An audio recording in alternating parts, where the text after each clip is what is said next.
I've been in my Bible. Like, you understand? Like, shit crazy. World said fuck us, so we said fuck the world. You know, the world said fuck us. 24/13. Fuck the world. Yeah, shit. The world said fuck us. So we said fuck the world.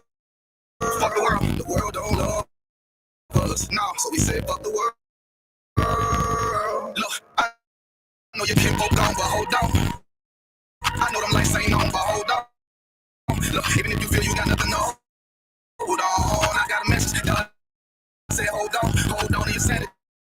I know you in a position that you ain't plan to be. With our lives, we're not addicted to gambling. You feel the pressure off in your head is scrambling. You feel the storm getting closer. You feel like giving up before you even start. Then it's over. You feeling like fuck it, you going through too much to be sober. Like it's passing you by. As you do this over and over, over and over, over and over, over and over, trying to make the change now. Instead of that, you fall victim to the same now. Starting to find out live it like it's not a game now. Backs against the wall, couldn't run as the poor man screamed to the top of his lungs. Said fuck us, so he said fuck the world. The world said fuck us, so we said fuck the world. The world said fuck us, so we said fuck the world. The world don't love us, so we said fuck the world. Look, cover your eyes, don't wanna see the blood on the leaves.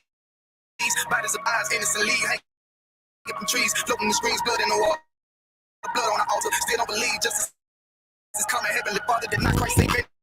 Just his mind, don't even bother. When he return, it's gonna be slaughter. Ooh, I know you don't wanna face it, but what's real love sound like hatred.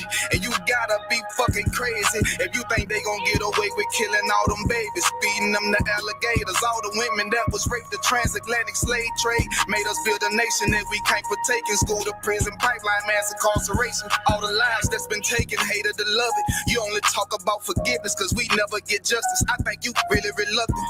I remember hearing a hood nigga say all the shit he would've done if he was living during slavery. Look what's going on today, and you ain't doing a damn thing but putting shame on your ancestors' name.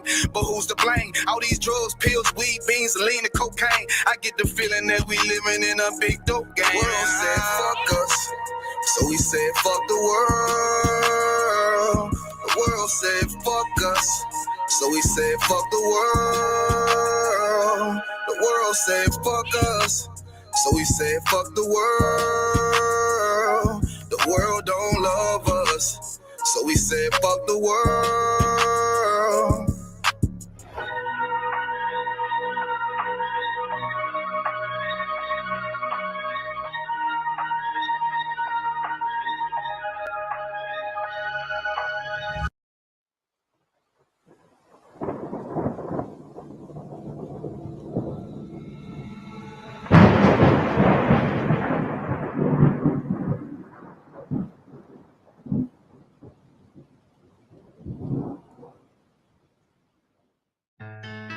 West till they bury me.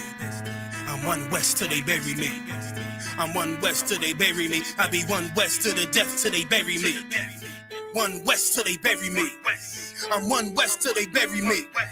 I'm one West till they bury me. I be one West to the death till they bury me. I be one West to the death till they bury me. They ain't scaring me. Rip the soul out of Pharisee. Speaking heresy and get you fucked up apparently. It's like they daring me. I said chill, they ain't hearing me. They ain't listening. Every bar nitroglycerin. Hit your heart, bring it back to start, make you live again. Getting dividends or we start getting ignorant. I be on that soldier shit. I told you shit phenomenal. Nah, but he a domino. So what you suckers trying to do? Rhyming comical. Guess it's funny until I'm bombing you. Bring apocalypse to them pussy niggas that's popping shit. Team of all-stars. I coach them up like I'm Popovich. Fuck the politics and the lobbyists and apologists. They vagina, so we gon' check them like gynecologists. It's kinda obvious how the situation is ominous. The way I vomit this and regurgitate for the audience. They start applauding this cause the competition is fraudulent. From the era where niggas smoke you up like a parliament. The flow been stupid. Shit has gotten retarded since all the dominance of one West rising to prominent. Cause I be one West to the death till they bury me.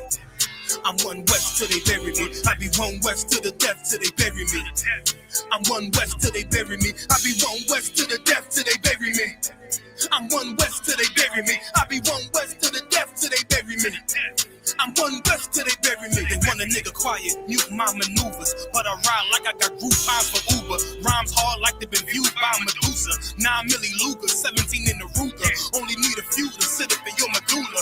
Obligata for the regatta, niggas wildin', they win every dollar. They riding by black Impalas, let the semi holler. The showstopper, been the stopper since the teeny bopper. But now I'm going them up for Patron, premium of vodka. I put extensions on the Glock, modified the chopper. The swore heavy, war ready, and that's working mama. No marijuana, say I got the loudest silence on it. When I'm up on it, ain't no rapper do it like I do it. A lot of spitties and writers, but when they eat song, none of them can get to the fire around with me. And I had them niggas spin like a tire, down the deep. And I'm still dope as a piper. Every bar burn hard like a spoon with a lighter. Fuel to ignite I'm winning, coming through with the title because UP. I be one west to the death till they bury me. I'm one west till they bury me. I be one west to the death till they bury me. I'm one west till they bury me. I be one west to the death till they bury me. I'm one west till they bury me. I be one west to the death till they bury me. I'm one west till they bury me.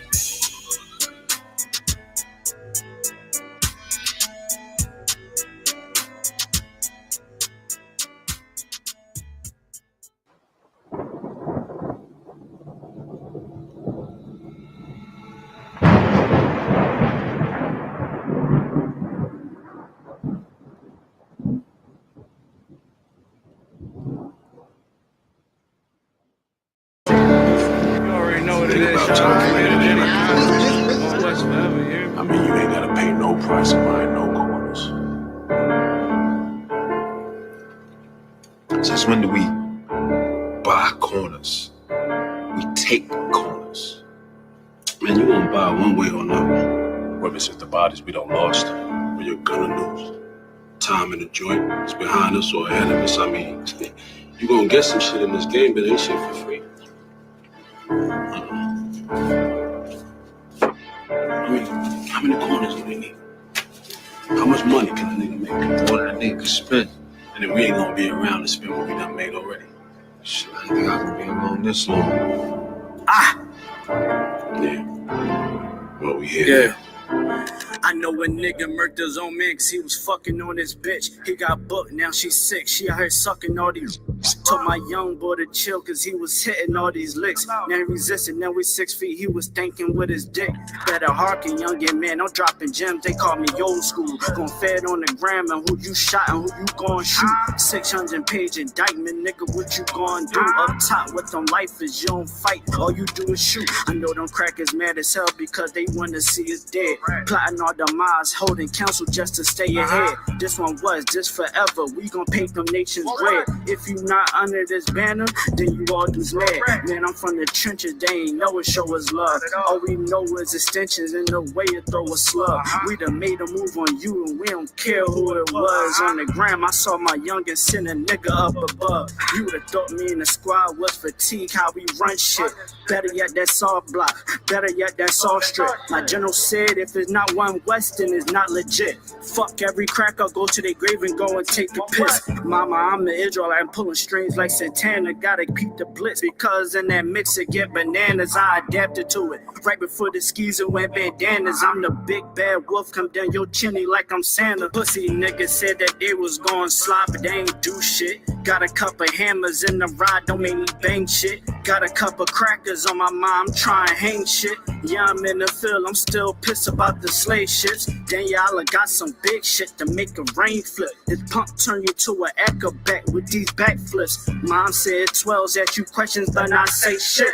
Mom said don't neighbors at you questions, but not say shit. I'm true to this, ask your old head. I ain't new to this, I'm too legit. If one West world and we running this, I'm gunning it. Advise every cracker to be intelligent, irrelevant. For all them fake camps that we ain't marching with. This clip that I got like holy water, I'm trying to throw it on you. You pledge your allegiance to them snakes, they turn for you on you. Pillhead / crash dumps, I keep it real with you. You told me you don't trust none of them niggas, and that's a real issue. I don't give a fuck, you wantin' beef, I want you all dead. That before the sign the same words that Paul said. Clip full of racist motherfuckers, it got bald heads. This shit that I got dumping at your ears like some skull heads. Why you trying to claim the same right that your man's dead? Y'all was sign lacking, main reasons why your God's dead. Always gotta keep one in the head before I go to bed. Fuck a DJ Khaled, this one West, this what God did, nigga. Westbrook. Nah, we coming, nigga. Not tripping. Tighten the fuck up, you heard?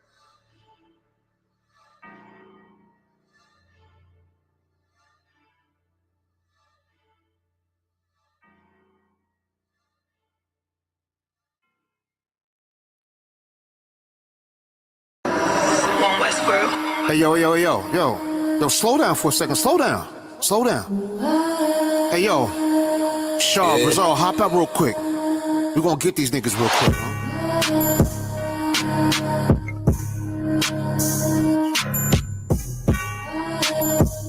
What they talking about? Just about a month ago, I was in a weird place, talking like they bout it. Come around, niggas scared straight. I've been locked in, no distractions for a year straight. This shit heavy duty, keep it coolly, pump your air brakes. One West, I don't hear the rhetoric. One West versus Peace Cats, we ain't sweating shit. Pop it on the internet, you see them, they ain't saying shit. Nigga, who's you playing with? Stepping out the murder van, nothing they seen before. One hand wash the other hand, battle scars I needed those. Living by the law, y'all can keep it cool. I've been organizing, strategizing, they ain't peeping though. This is not a drill, this is not a rental. What I look like, earn my stripes, man, I'm too official. They gon' say they knew me, but they don't know the new me. I'm glorious, notorious, Biggie with the cool. I wrote this on the loose sleeve, kicking shit like Bruce Lee. Never slipping blade under my pillow like it's loose teeth. This is how a soldier look, doing what I'm supposed to do. If you rockin', then I'm rockin', nigga, that's how soldiers move. Right, left, right. South Coast shit, nigga. Right, left, right. UPK Street Side. Soldier move, nigga. Soldier moves, nigga. Shaw. Okay. Man, I hate when the pussy niggas speak to me, cause only one I talk to is beneath the sheets. I'm rude in speech, cavity in my fist might lose your teeth. Who is you to me? Now you can't even damn chew or eat, just fucking drink. But I take that way if you don't even think. I'm off the leash. I'm humble but will still unleash. Talk big but shrink when you're around a damn righteous priest. I'm so unique, and all my women thick, petite. I'm gone. I be on my level. Haters want my shine. Nigga, I ain't shit. I think they know I'm lying. But really, I ain't shit. I ain't eat enough crackers. I need a whole buffet, cause I ain't going backwards. Let me tell you something about it's such a fool's game to think that you have to seek power. You have to seek the Most High, and you'll have all the power. I got more power, brother, than you could imagine, and I've sought none of it. Like I got power. All my soldiers. I haven't sought none of it. I just want to work hard in this truth. I want to be the best soldier I can be. All my soldiers take over. All my soldiers take over.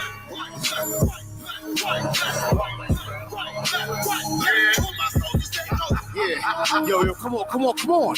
Yo, Kashak, pull off. Yeah. And don't go backwards. Let's go. Hey, y'all already know how South Coast doing this shit. South Coast, you know what I mean? We holding it down. Brotherhood, South Coast skin, however you want to talk about it, however you want to do it. One thing for sure, we ain't going backwards. Let me. The world is on the brink of war. They need Captain America. What do you think they talk about?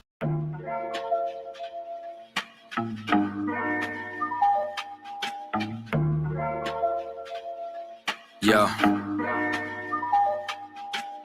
I stay away from the streets and the trouble to get in. Trying to stay strong in this world full of sin, but they wanna bring us down, they wanna see us win. They wanna kill us all, Lord, tell me, can I live? Can a nigga live?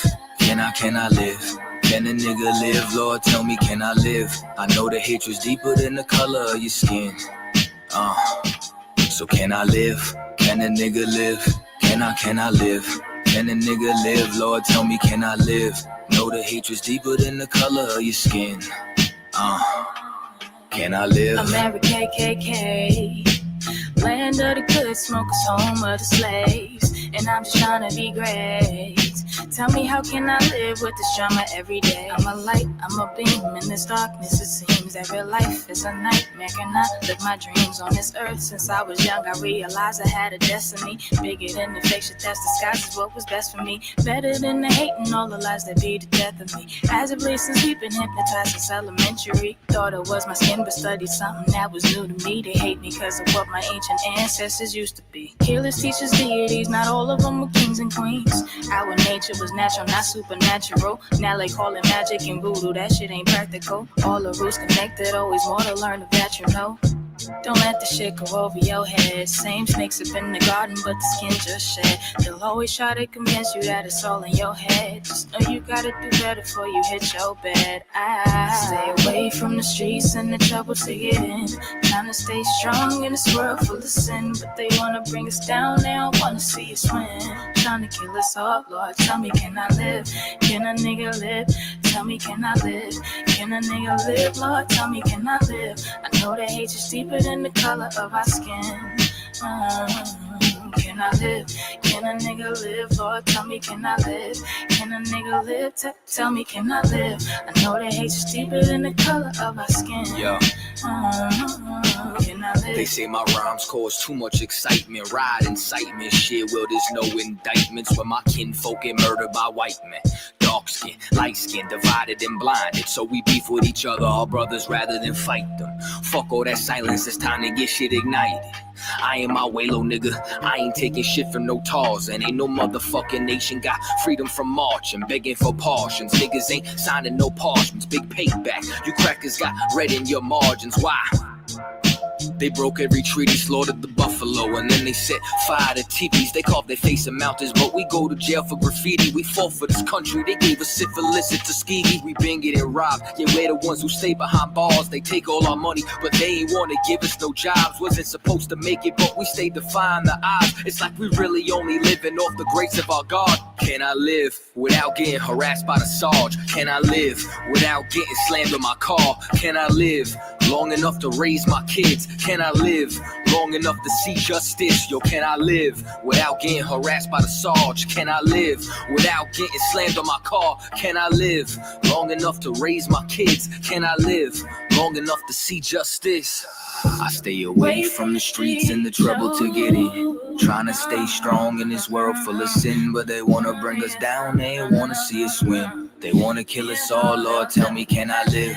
Can a nigga live? Can I live? Can a nigga live? Lord, tell me, can I live? I know the hatred's deeper than the color of your skin. So can I live? Can a nigga live? Can I live? Can a nigga live? Lord, tell me, can I live?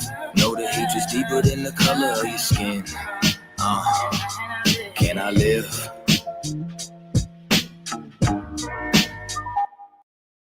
Always sip on my own. Don't need you all in my zone.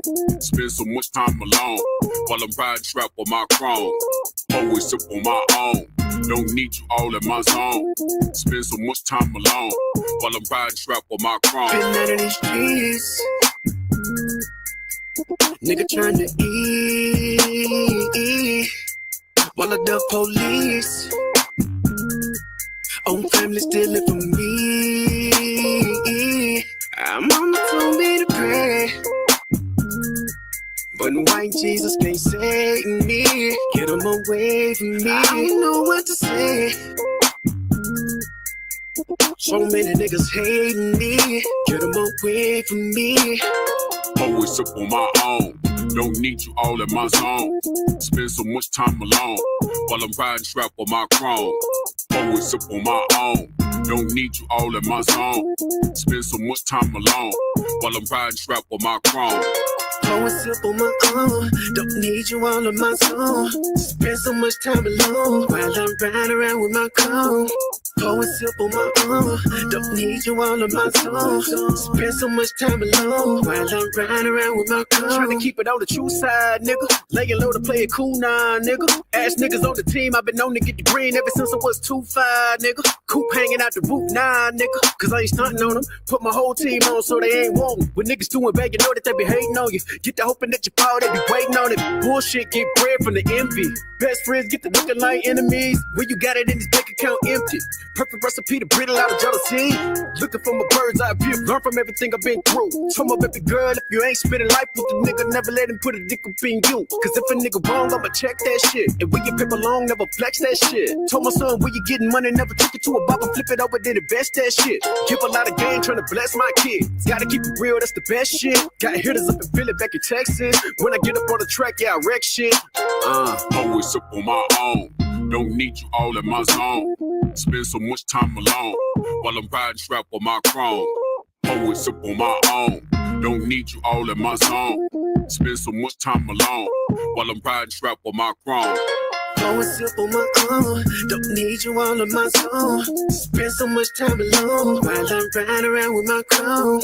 Go and sip on my own. Don't need you all in my zone. Spend so much time alone while I'm riding around with my chrome.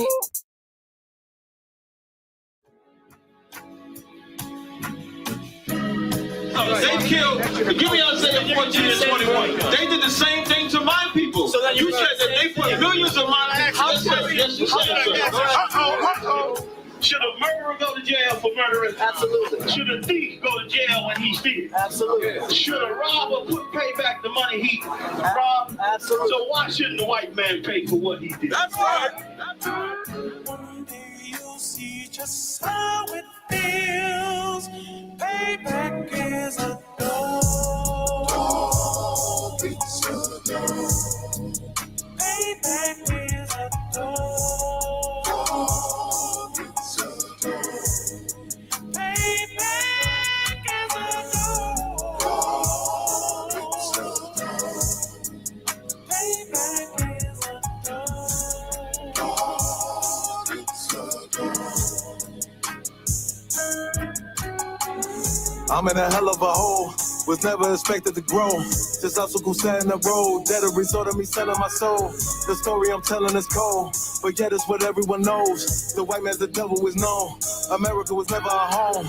Only a place of captivity, safe facility, hating, disfigure me. They claim that I'm lazy, be killing me. Maybe the slavery draining my energy. 400 years and counting. The trail of my tears is countless. The fact that I'm here is astounding, but I can't wait till this shit is surrounded. Ready to tangle my king and the angel, be ready to rap. Crack in the sky, nuclear missiles and make it official. I'm capturing every cracker surviving. Put them all in chains where they need to be. Slavery for me. And let the whole world see that with them in the cage and safer in the streets. Put the dog on a leash. Get resolved for the beast. 144, get the ruler show, we could all be at peace. As soon as the trumpets are sound, your kingdom we busting it down. The only way justice is found, the time for your judgment is now. You'll see just how it feels. Payback is a dog. It's a dog. Payback is a dog. It's a dog. Payback is a dog. It's a dog. Payback is a dog. It's a dog. Look, ain't no remorse in my blood, Slim. It won't be no compromise. Now it's time to feed the worms. Watch his body turn to flies. I clutch iron while you trust the lies. The next Glock I'm back gon' be Gen 5. I get it customized. And sending shots off like farewell. Praying payback come back around like a carousel. Still remember your Honda's words ringing in my head like bells. Said you in his body, you fit the Lord, fuck the cocktail. Triangle choke, apply pressure to the game like I did Vondale. Payback's a bitch in his dress. She a bombshell. Revenge is served cold. I just hope they making oxtail. Glock fresh out the box, I swear it got that new car smell. Made myself a target in a world of mad shooters. There was design fire for our babies to pass through in the day of our king's reign. I'll be overzealous. They bought my jealous, I bought brand new parabellums. You'll see just how it feels. Payback is a dog. It's a dog. Payback is a dog. It's a dog.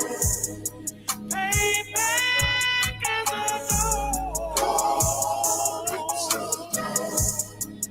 Payback is a dog. It's a dog.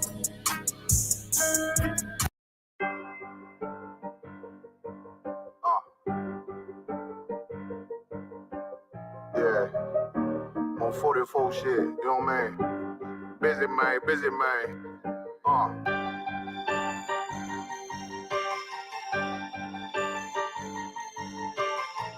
Look, when that shit drop, you step all the way on their neck, step on their neck and they head with that shit.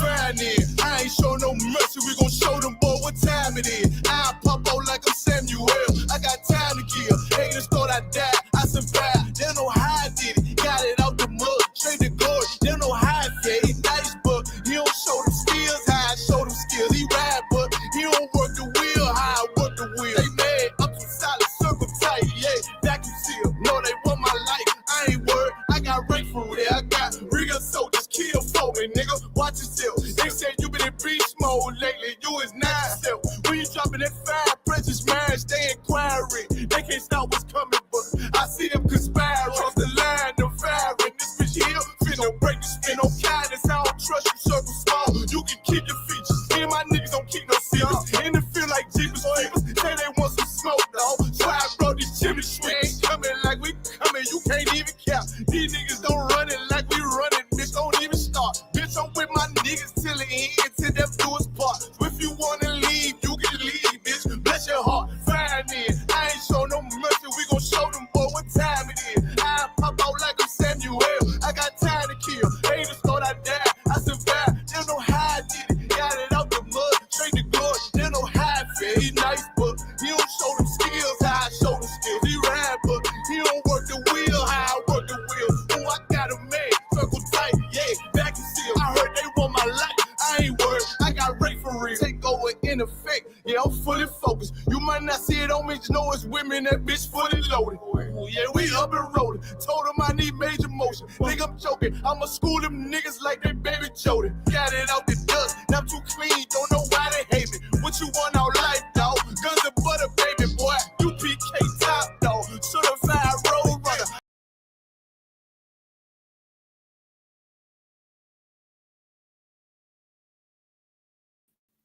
Let's clap it up. Let's clap it up for Yahweh Shah Mashiach, who we inwardly call Christ. Let's clap it up for Commander General Yohana, all the generals, all the captains, all the officers, all the troopers, the sisters, and the young men. With the ISPK coming out of 1 West Harlem, New York, 125th Street, under Commanding General Yohana.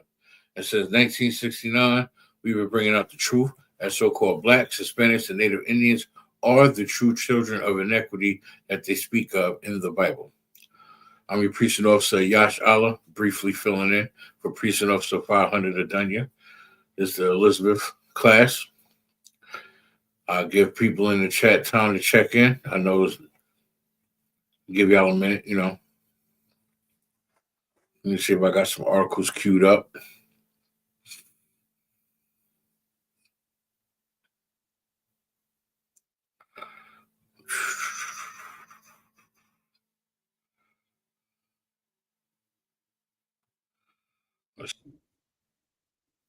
I think I covered that one.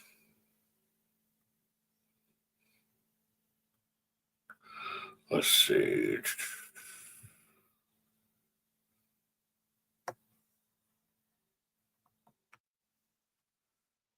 Let's see.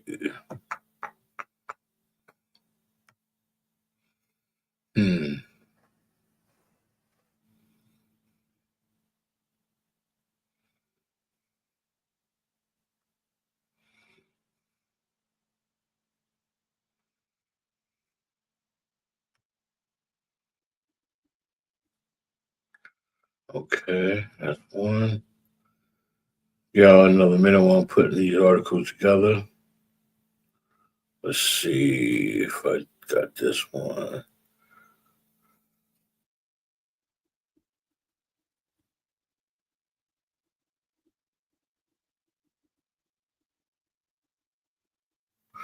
Yeah. You know, clock's ticking. I think Trump gets in office today. Let's see. Yeah, I didn't cover that story. So we got a couple of things we'll go over, right? Trump's about to be, you know, inaugurated and everything. MLK's, whatever you want to call it. And as usual, the world is in disarray. You know, a lot. Shalom, Lord of Christ. Con, I'm live now.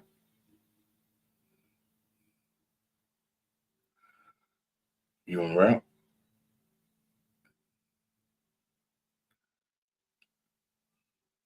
Oh, it's live, sir. Okay.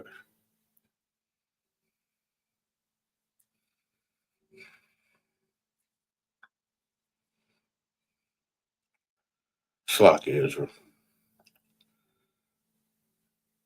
Like I said, Trump's about to be inaugurated. The world is in disarray.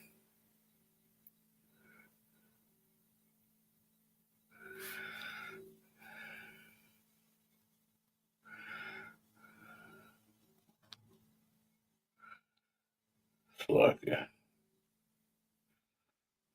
You know, like I said, Trump's in office. The world's in disarray. You know, the truth is starting to come out about blacks, Hispanics, and Native Indians being the true Jews of the Bible, and people still don't want to believe it. It don't matter if you want to believe it or not. The point of the matter is, that's what it is. That's exactly what it is. Blacks, Hispanics, and Native Indians are the true children of the Bible.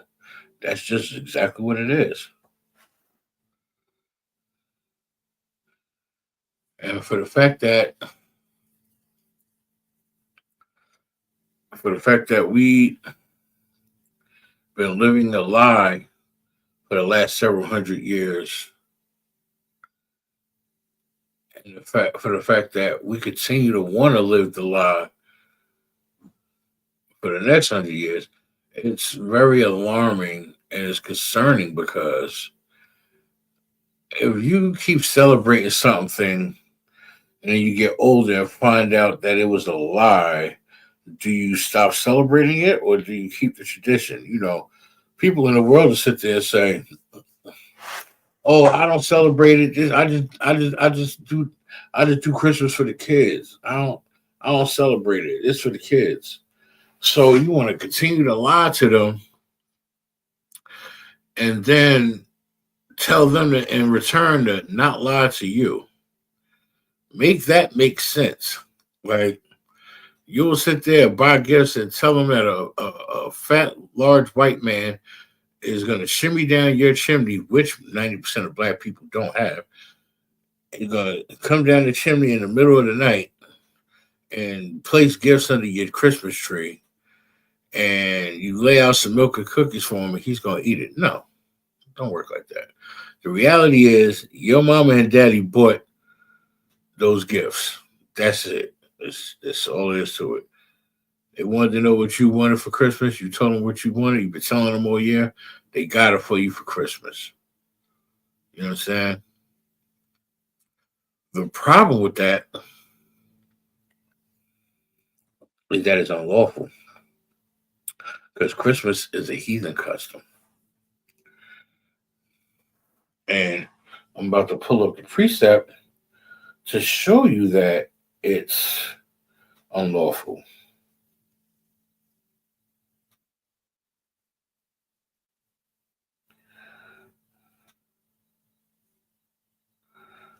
So I can watch that. I'll pull it up.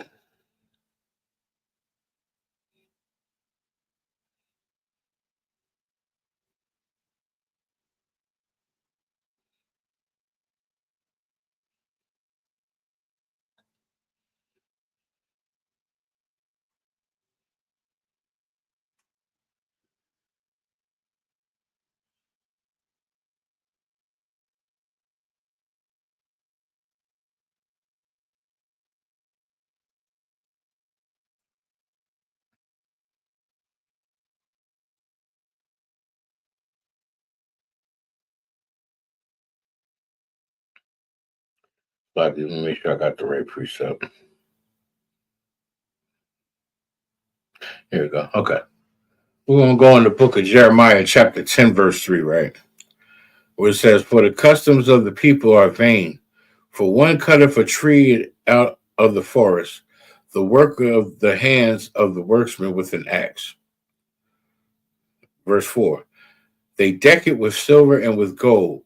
They fasten it with nail and with hammers, that it move not.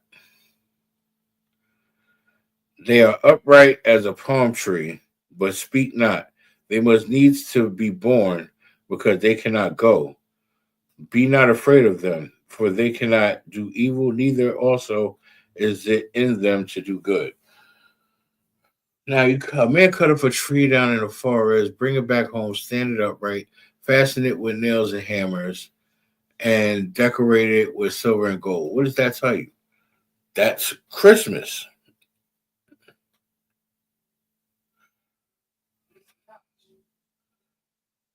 That's Christmas. Yeah, let's see. I'm trying to get to where it also tells you to not celebrate Christmas or to not follow these, for it is a heathen custom. As a matter of fact, let me go back. Let me go up a few.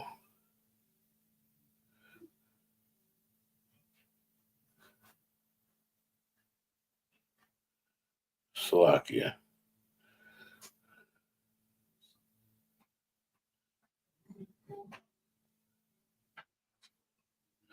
Let's see.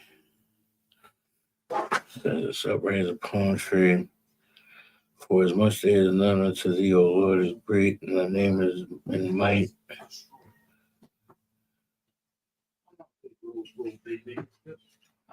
Verse 7.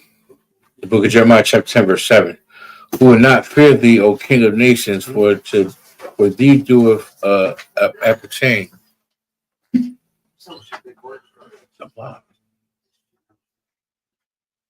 Shalom, one of Christ. Okay. Sloppy, sir. Sir, would you like the class, sir? Yeah, I got the chair right here for you, sir. Come. Also, Shalab, would you like the class? Would you like the class, sir? Do y'all want the class? Do any man above me would like to take the class? I got a chair right here already set up. I gotta go pick up my kids, so I'm leaving right back out. I'm just real quick. Keep doing what you're doing then. Come. So basically, for this is a heathen custom. A man going to forest, cut down a tree, stand it upright, fasten it with nail and hammer, and decorate it with silver and gold. That's Christmas. For do not, and the scriptures say don't follow it, for it is a heathen custom. The scriptures say don't follow these customs, but yet we want to be stubborn and hard-headed and want to please our flesh, and we want to follow these customs. And the first thing we tell our somebody that asks us why we do it, oh, we doing it for the kids. We don't celebrate Christmas. Oh, we doing it for the kids.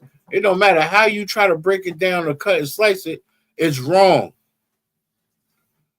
How many of y'all brothers in here done learned about this in the Bible and try to go run and tell your family about it, and they sat there and try to hit you with I don't celebrate Christmas, I just do it for the kids. You understand? How many times y'all don't went and tried to explain to your family that Christmas is a heathen custom, don't celebrate it, like I shout, and yet they still do it anyway. Fuck you.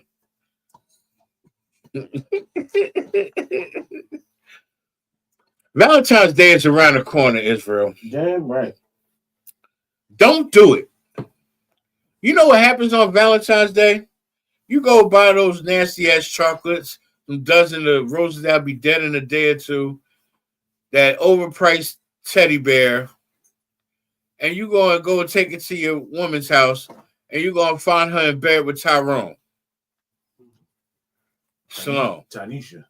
Right. Oh, Tanisha. You're going to find her in bed with Tanisha. Yeah.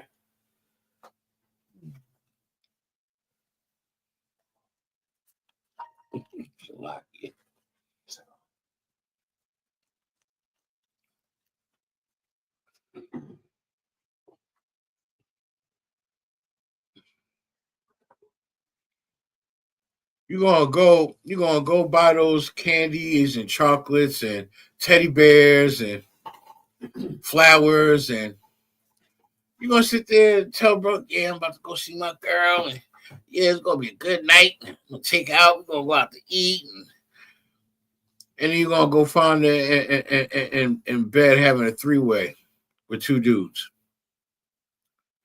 She's gonna be out there on the stroll. Your girl's not gonna answer the phone because she got flown out by Drizzy or somebody. It's All-Star Weekend for Valentine's Day. You busy trying to buy chocolates for your girl, and she out here trying to get drafted. The nerve of you. Go ahead. Salaki, if I may. I can't let this go. Salaki, if I may. It is valid. First of all, we had this stinking holiday today that people are celebrating, which is atrocious. But, like you said, Valentine's is coming up. And our people as Black, Hispanics, and Native Indians, we do not know what we celebrate. And we ignorantly celebrate these heathen customs. And everybody running out getting candy and chocolates and teddy bears and all this simp stuff for these women. And like you said, she's gonna be blowing rod while you at work. While you whipping up and working the money, while you at slave for 12 and 16 hours, she's gonna be blowing Tyrone down the block. Or as Officer Dunya said, Keisha. She's gonna be blowing Keisha. And Jeffrey. She's gonna be giving Keisha bop while getting her back blown out by Tyrone. Salakia. In the book of Jeremiah, chapter 10, verse 2, thus saith the Lord, learn not the way of the heathen. Right. We are not supposed to learn the way of these nasty, disgusting, wicked bastards that have to exist on this earth along with us, Israel.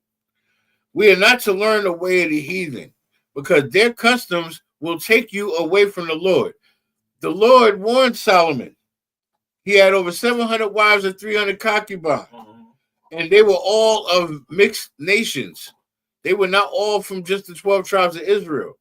And he was warned because it said in the scripture that you following behind the heathen will pull you away from the Most High.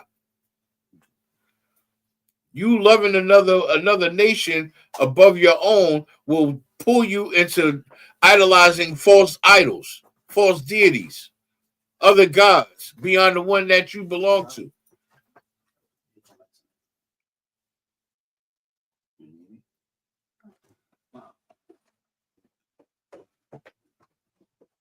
Shalom, sir. Thus saith the Lord, learn not the way of the heathen, and be not dismayed at the signs of heaven. When the Most High is showing you something, don't ignore it, Israel. This is why it's imperative that we follow customs that belong to us, that we're supposed to abide by. The Feast of Tabernacles, the Feast of First Fruit, the Feast of Dedication. You understand? Passover, high holy days, holy convocations, that's in the Bible. We're to follow those, Israel. Not no stinking ass Christmas, not no stinking ass Valentine's Day, not no stinking ass St. Patrick's, or whatever the hell you want to call it. Not Halloween, not even Groundhog Day. Salakia, quick sidebar, but on topic. They named the national groundhog that comes out for the United States. They named him Felonious Phil. Yes, Felonious Phil is his name. Felonious means fake, don't it? Did you know that couple years ago they fined Felonious Phil $1 million for coming out late? How do you find a groundhog money? I know they'll create anything. You say that. And the people ate it up. This is the part that bugs. This what really bakes my noodle about Israel. Y'all will sit there and believe what the white man tell you about a damn groundhog, but you can't believe your own flesh and blood on the street corner telling you that pork, shrimp, crab, and lobster is unlawful. As a matter of fact, on that subject, I don't think that groundhog been right since I was a child. That was 4 years ago. 45 years ago. Well, ever since they made that movie Groundhog Day, right? But Bill Murray, ever since I learned about that groundhog, how the hell a groundhog gonna come out, see his shadow, and go back inside? They can't even get that groundhog to come out sometimes. they was trying to pull him out. They tried to bait him with some food. He tried to grab the food and go back in the hole. They tried to pull him out. He like, That's why I don't understand. Like, they try to make up stuff just to keep us asleep, to keep us engaged with it's like deception. Don't let the right hand know what the left hand doing. They're like, hey, look over here. Don't look over here. Look over here. Bang! Hit you with that jab. Like, you ain't see that coming, did you? Mm-hmm. You know, and it's all. It's like one of those plays in football that's called misdirection. They're leading you to go left when they're really about to go right, and when by the time you realize it's too late, boom, we don't hit you for 40 yards. Mm-hmm. And your man from your defensive tackle laid out because he didn't know where to play. Right. He didn't know what to look out for. You know, and this is what's sad about our people, sir. We don't want to see what's right in front of us. Basically, we don't even want to see signs and wonders. Like, my thing is this, and I talk to people all the time because I do Uber. If COVID-19 ain't a sign of wonder, then what are you looking for? Hellfire and brimstone? California burning up. They can't stop it. Whole houses, cars, entire towns is burning in hell. You understand? Entire towns burning up. The Euphrates River is dried up. I know it sounds like we're beating a dead horse because we keep bringing this up, but it's such an amazing thing. Yeah, because they don't want to believe a sign of wonder. If that ain't a sign of wonder for that behind, I don't know what to tell you. That was in the Bible thousands of years ago, and they said it's going to dry up and make room and make way for the kings to come across. What you think is happening? The scriptures say we're in the latter days. Oh, I know why. Because Creflo Dollar and TD Snakes and them ain't talking about that in their little mega churches. They're not warning y'all about the signs and wonders. They're not telling you what's really going on. That's the problem.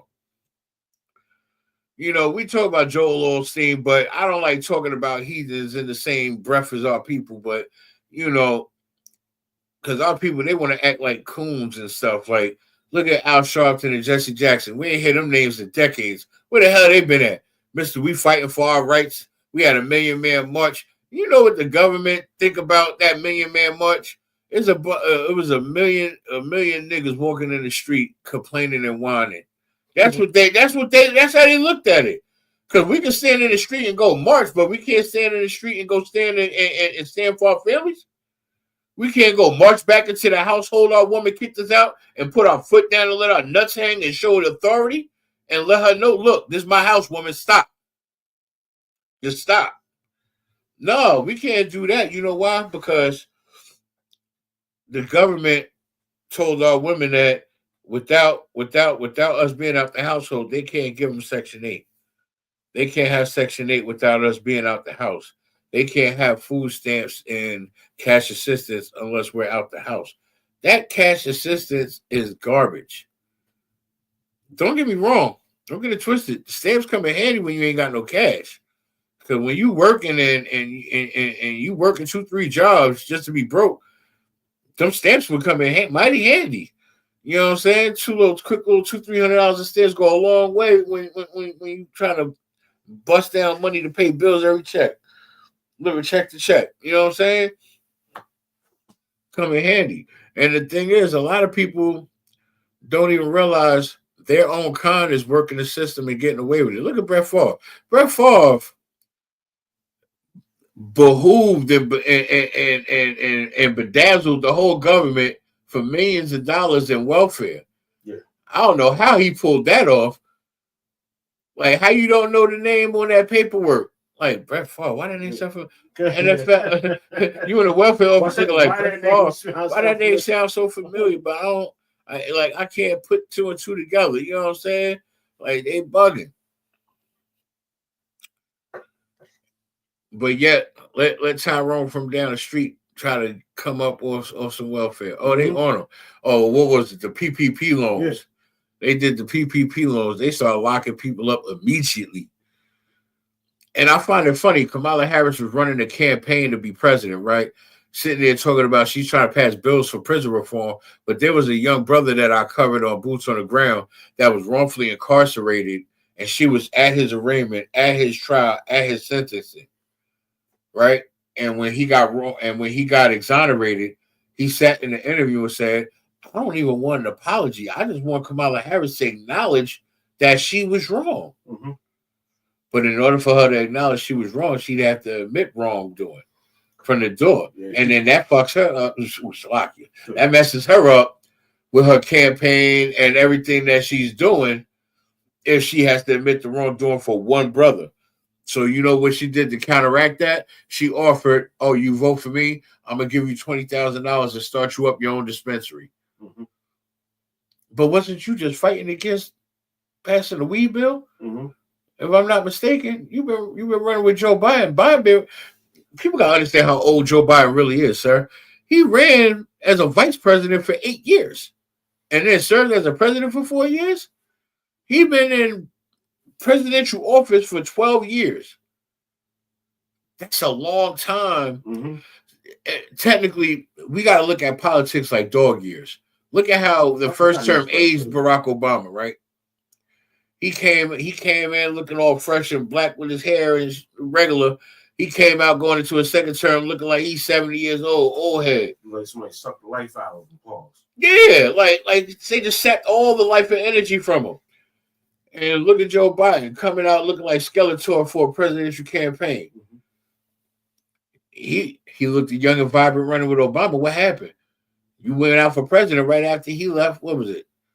What was it? Trump ran for office the first term after Obama left, and then Biden came and won. Yeah, it was him and Clinton. Word. Him and Hillary Clinton running for office. So within those 4 years, he aged like Mumra. Now he's sitting there at press conferences, barely know what he's talking about.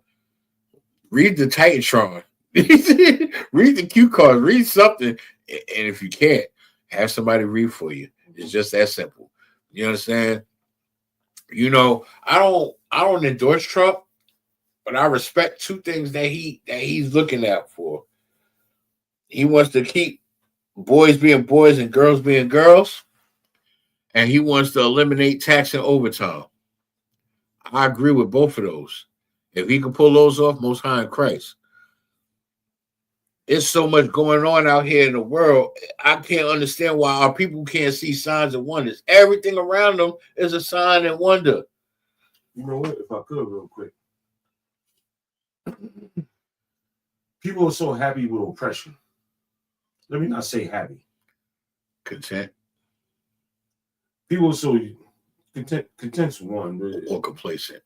No. They're so used to being oppressed. Mm-hmm. They don't know nothing else. Huh. That if you tell them, hey, look, I'm gonna give you all of Nebraska, from Nebraska on over and up to Montana and over to Seattle.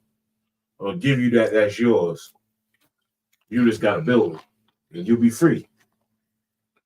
Black people gonna say, what? You mean I gotta go out here and chop wood and build roads? When you did it for Mr. So-and-so, it was all good.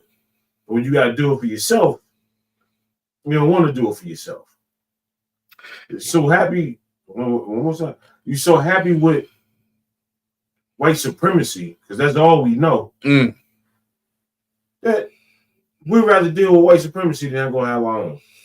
Just like we stand on the street corners and tell blacks and Hispanics to come inside the ISUBK and come learn these laws, statutes, commandments from the Most High. That sounds like work, and they ain't gonna do it. That's it. You know, somebody that brought me and Kashak into this truth, right? They're not in the truth. But you know what happened? The brother said, oh, I can't come back. I'm like, why? Because I don't want you telling me what to do. Okay. How does that work?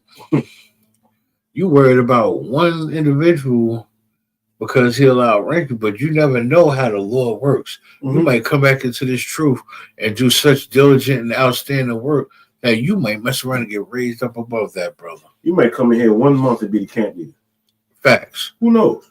Facts. You never know. That's not. That's if I could one more time real quick. Mm-hmm.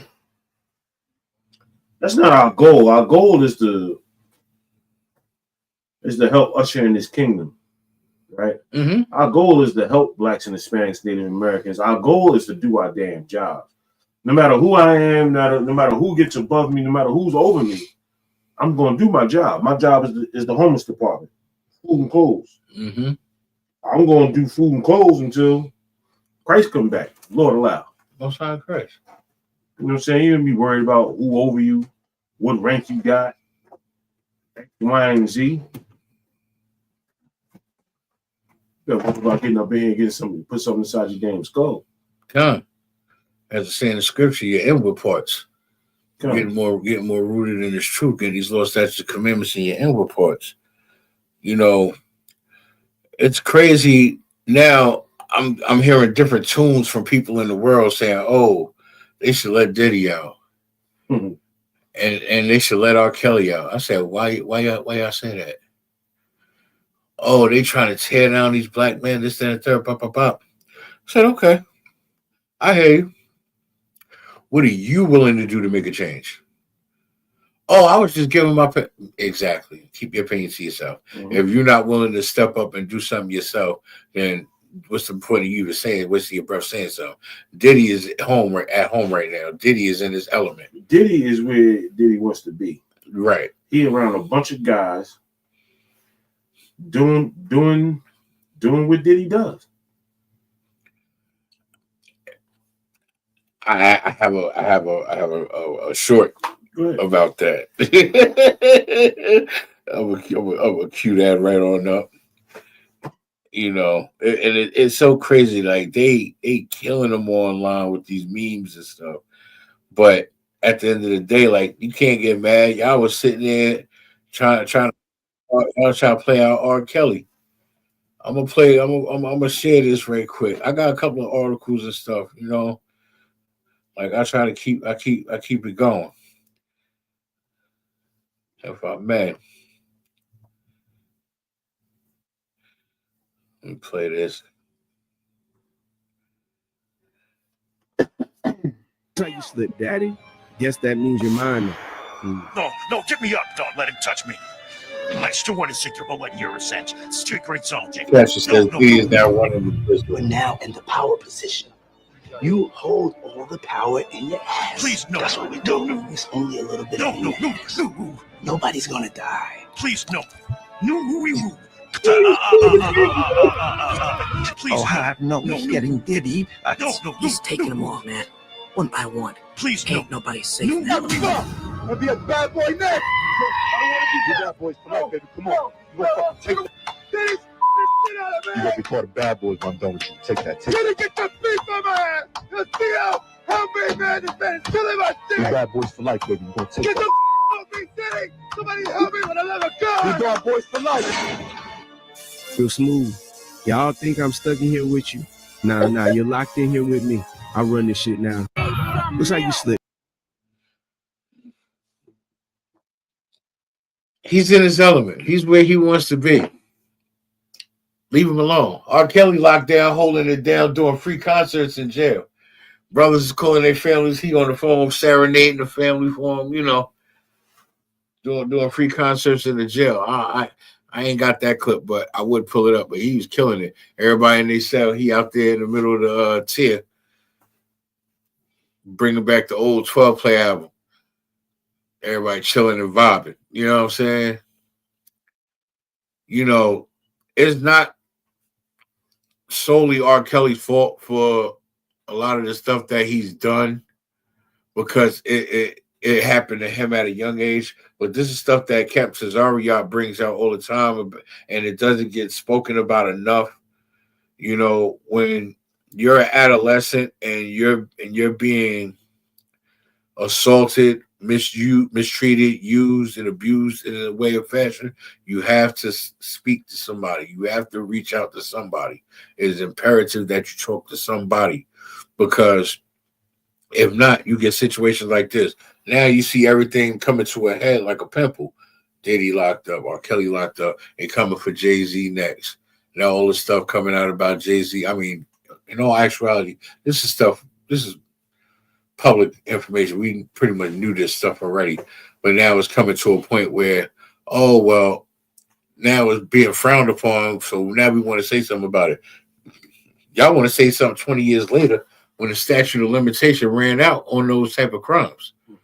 You know, sex crimes only have a 5-year stipulation to it. Now there's no expiration date on murder though. You know, when you're dealing with unaliveness, that there's no time frame on that. That's forever. They'll catch you 30, 40 years down the line, they'll prosecute you. You know, but when it comes to certain sex crimes, there's only a 5-year stipulation to it. It's like them Jews, the Jewish people is still trying to lock up concentration camp prison guards. Mm-hmm. They're going to go find concentration camp prison guards that's like 95 years old and dragging them to court. Yeah, one of them was like 101, and they still got him convicted. Yeah. What are you going to do? Sit in the old folks' home where he was? Now he's just under arrest? I don't know. They don't let nothing go. But they'll let rape slide for after 5 years. They'll let sexual assault go for 7 years, whatever it is. They'll let it go for a specific amount of time. They ain't forgetting about that murder though. But even though in the scriptures that say that when you sexually assault somebody, that's just like murder. Huh. No sin is greater than the next. My thing is this. The Holocaust lasted 12 years, right? A total of 12 years. And they're getting justice for those crimes, even in today's time, right? Here we was enslaved for over 400, and we can't even get a dollar back, let alone time. Right. We're still getting hung. It's 2025. They're still finding brothers hung in places like Alabama, Louisiana, you know, way deep in the southern parts. There's still, you know, believe it or not, sir, there's still towns in the United States today that if you're black or Hispanic, you dare not drive through. Because if you get stuck out there and you ain't got no gas, it's true. You're screwed. I was in boot camp with some heathen. I was in boot camp with some heathen, and I got cool with her. And she was telling me about where she was from. And I said, some town in Indiana. Uh-huh. And I told her, I said, yo, you know, one day I come out there with you. She was like, we was cool up until that point right there. She said, she was like this. Like, ooh. I was like, what happened? Also, like, you can't come. You can't. Don't do that. Thought. Yeah, don't do that. She said, no. So what you mean, no? She was it racist out there? She's like, you don't even understand. So I grew up in Jersey. I grew up around a bunch of Italians. I know racism. This is a different level. Yeah. God. It's a different level. She said, yeah, you come through during the daytime. Everybody smiling at you, this, that, the third. Once that sun go down, they going to hang you from this bridge. Oh, yeah. So it'd be like almost like a get out type of sundown town. Yeah. Real life. You ride through there. Don't get caught when the sun go down. Sun go down. She said, be on your way out of there before the lights go out. Lights go out, can't do nothing for you. Yeah. Slack. Nah, that's so heavy. I wish I could pull up a clip from Get Out. Crazy. It's crazy, but it's true. When you go to places like Indiana, Alabama, Illinois, the Dakotas, like I met a young lady that lived in South Dakota. She said the population there is about 5,200. That's why the price of living is so cheap. That's nobody. Nobody lives there. You could buy a house for like 70,000, 50,000. But she was breaking down, like when it's hot, it's hot. When it's cold, it's cold. They get 20 feet snow. You know what I'm saying? But she like everybody know everybody because the population's so small. You know, that's why she was doing like a foreign exchange coming up here to school in Jersey. Mm-hmm. You know, but she was telling me about the town. She like, her town cool, you can live there. You know what I'm saying? Like, she wasn't saying it was on some like get out type stuff. You know, maybe they're a little less old school where she's from. You know what I mean? But you got to be careful. You know, a lot of our people, they'll be quick to want to leave the hood in the trenches and try to say, oh, we want to live a better life. We going out here. We moving out here. It's cheaper. One thing you got to take into consideration, where it's cheaper at is less jobs. Yeah. And where it's less jobs mean a less rate of pay. Yeah. You out here at the highest rate right now where minimum wage is like $12, $13. You got the highest rate and you still broke. You still poor. Come. Let that sink in. But I understand a little bit of the economics now because they keep asking, oh, pay us more money, pay us more money. And every time they give us another dollar, So they keep going up on the taxes. So like yourself. How much is rent in New York? For two bedroom. At least 2,000. That's like starting. 2,000 and you gotta duck bullets when you come outside. Yeah, 2,000. Yeah, that's actually not bad for a 2-bedroom. But That's yeah, $500 a week. That's $500 a week out of your paycheck. Most jokers ain't even getting but $800-900 maybe a week.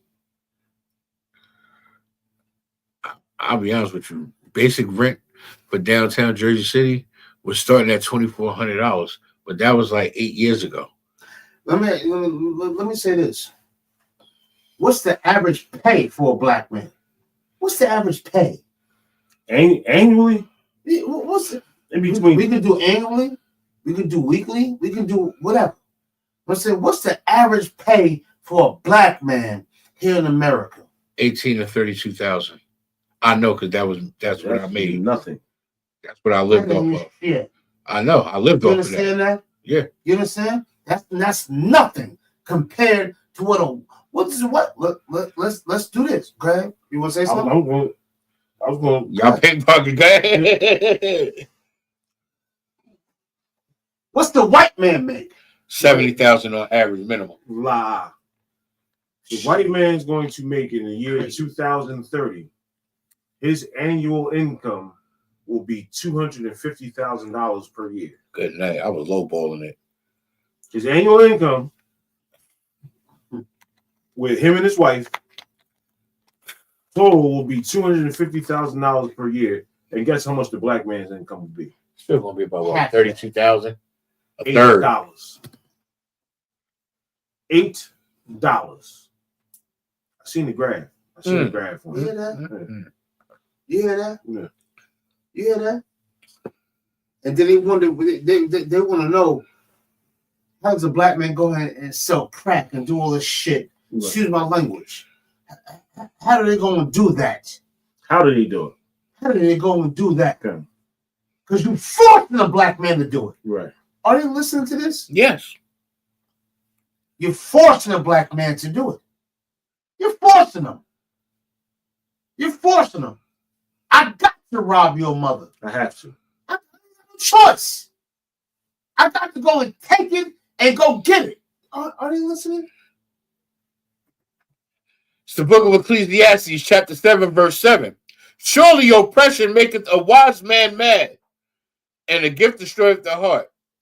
Israel, oppression will make any black Hispanic man mad. If you're not mad from the oppression, then you're wallowing in self-pity. Because if you living in today's society and you working 2 jobs and you still broke, borrowing money from somebody that you met, that you're cool with just to get by, and you're not mad about it, something's wrong with you. And that's gonna run out. So like Right. the brother next to you only got but so much. He only got but so much to give. He keep giving to you. Now, next thing you know, you and him ain't gonna be friends no more. You should be mad. I don't understand nobody who's not mad. You're not mad. You should be mad and angry and upset about about what's going on. Come. You should be upset and mad. You should be mad. You understand that? Come. Damn right. You should be upset. If they're man. not mad, they just ignoring the pain like we was talking about before. They feel it. They feel it when they put that fake smile on their face and go to work and come home and beat everybody in the goddamn house. And it still ain't gonna fix the problem. The problem is we get complacent. Blacks, Hispanics, and Native Indians, we get complacent being in the oppression because we're so, how you said earlier, we so used to being oppressed. It's common. It's common. It's a normality. We endure it because we think we're supposed to. That's the problem. It's not normal. We're not supposed to do it. We don't deserve this. But you know why we do? Because we don't keep the law, statutes, and commandments of the Most High. That's why. Because we got to suffer until we wake the hell up. And until we wake up, we're going to work 3, 4, 5 jobs and still be broke. Okay. They're going to up the price on cars. They're going to up the price on groceries. Nigga, it costs $8 for a 24-pack of Poland Spring. $12 if you go to get it from the gas station. And your water's poison. And then the water's not even good. They said Newark water is worse than Flint. Bruh. That's crazy. And the top of the toilet bowl water that's in the top of the toilet is cleaner than the ice you get from fast food restaurants when you buy a soda or a beverage. You better off make an ice out your toilet water instead of getting ice in your beverage when you go to McDonald's or Burger King or Wendy's. That's sad. Even that water is no cleaner than the water in Flint. And this is what they subject us to. This is what they give us. Every single corner got a liquor store or a smoke shop. Every single corner. Everywhere I look, they open up new dispensaries. Why? Because they want us to kill each other. They want us to unalive ourselves. We smoke that weed and become emotional. This is crazy. No, we smoke that weed and we lose our sense of reality. We smoke that weed just to escape reality. I ask brothers, they respect me so much now. When I go up there, they either walk off or put it out. You understand? Because they realize I don't get high no more. I don't smoke. But they don't want to have it around me now. They got that much shame. They'll tuck it or put it out. Now I need them to start smoking less. So they need to see my face more. This is why we got to be in this truth. Because if they don't see our face, they're going to keep sinning. If they don't keep seeing us with the gun down with die and our headpieces when we walk into the store, they're going to keep wanting to get high. I asked them, I said, you ain't high enough yet? You're like, what you mean? I'm like, you just smoked a blunt, you rolling up again. You ain't reached that high yet? See, the problem is, y'all want to reach that first high you felt when you smoked for the first time. After your first time, it's over. First time for anything. First time you smoke weed. First time you pop a pill. First time you smoke some dust or some water. You understand? First time you do a line of coke or you smoke some crack or you sniff some dope. The first time it's not going to be there like that after that. After that, you're just chasing the dragon. That's what they call it. Like it really pains me to see my people hunched over, shaped like the letter S, standing on a corner in the middle of the night. It's brick outside. Brick as hell outside. They ain't got no coat or nothing on. And they over here looking in the smallest corner, call themselves picking something up, but there's nothing there. So out here if I could real quick. Yes, we went down to Trenton to go pass out some food on Saturday. Come. Go feed the brothers and sisters down there in Trenton. What's high price for that? Right. Some sister, I was talking to some sister, and she was, you could tell she was out there. And we talking, she had, she was holding on the conversation. And when she went to come get some food, a small little roach clip dropped on the floor. She went down, picked it up, put it inside her pocket. 10 minutes later, the sister was knocked out on the goddamn ground with her back up against the wall, head down, and the whole lot. Off of that K2. They still got that? They still is. That's what they were smoking out there. All of them had K2 blunts. Out here, they got pre-rolls and stuff like that. They even the candy store had a machine in there at one point that was selling pre-rolls in bags and stuff like that. Man, if we ain't in the latter days, I don't know what else to tell these people, sir. It's like we get so complacent being out here that we get used to the oppression to the point where we're not even looking at the fact that we're being oppressed. We're just looking at the fact that I can't make enough money to keep supporting this habit.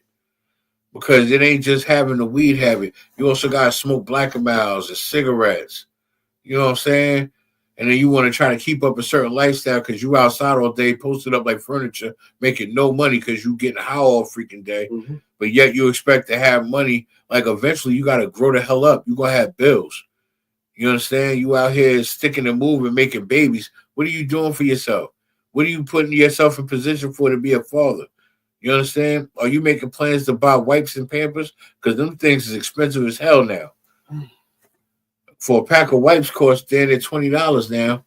For a case of Pampers, it's damn near $50. I know. I got 9 nieces and 5 nephews. I know. Them things is expensive, sir. Don't talk about daycare. And look, this is the only thing that I had to hook up with at the time when I had a child. He ain't had to want for nothing. I had a good support system. Bags of clothes with tags and everything. You know what I mean? All I had to do was buy Pampers and wipes. I had my neighbor ran a daycare center, gave me a better deal than what everybody else was paying. It's only through the mercy of the Lord that Blacks, Hispanics, Native Americans are not wiped off the face of this earth. Because I don't know how we do it. Like how we talking about right now, you getting $700 a week. You working all goddamn week. And you gotta pay high ass grocery bills. And food you get ain't worth nothing. No. The food you get is garbage. Is giving you diabetes, high blood pressure, and the whole 9.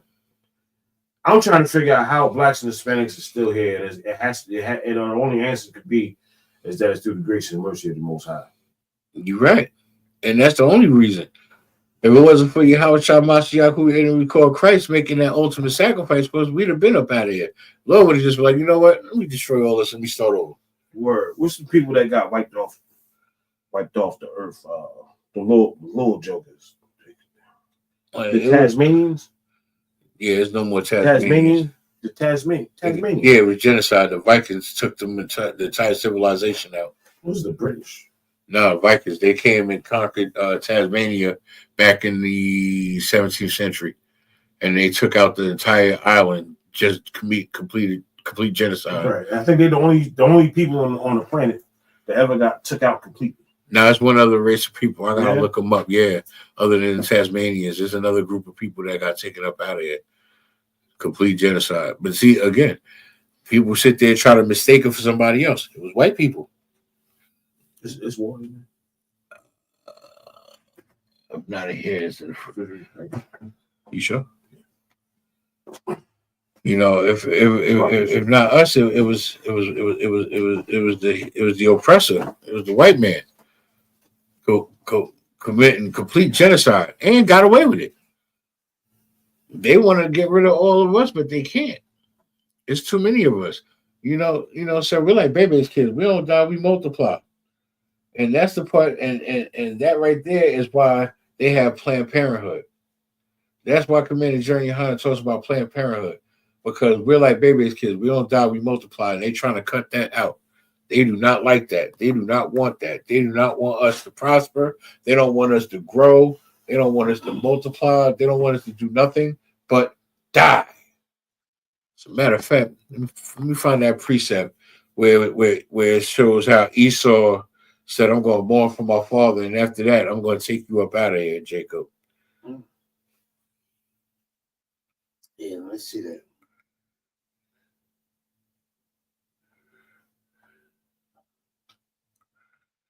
Dang.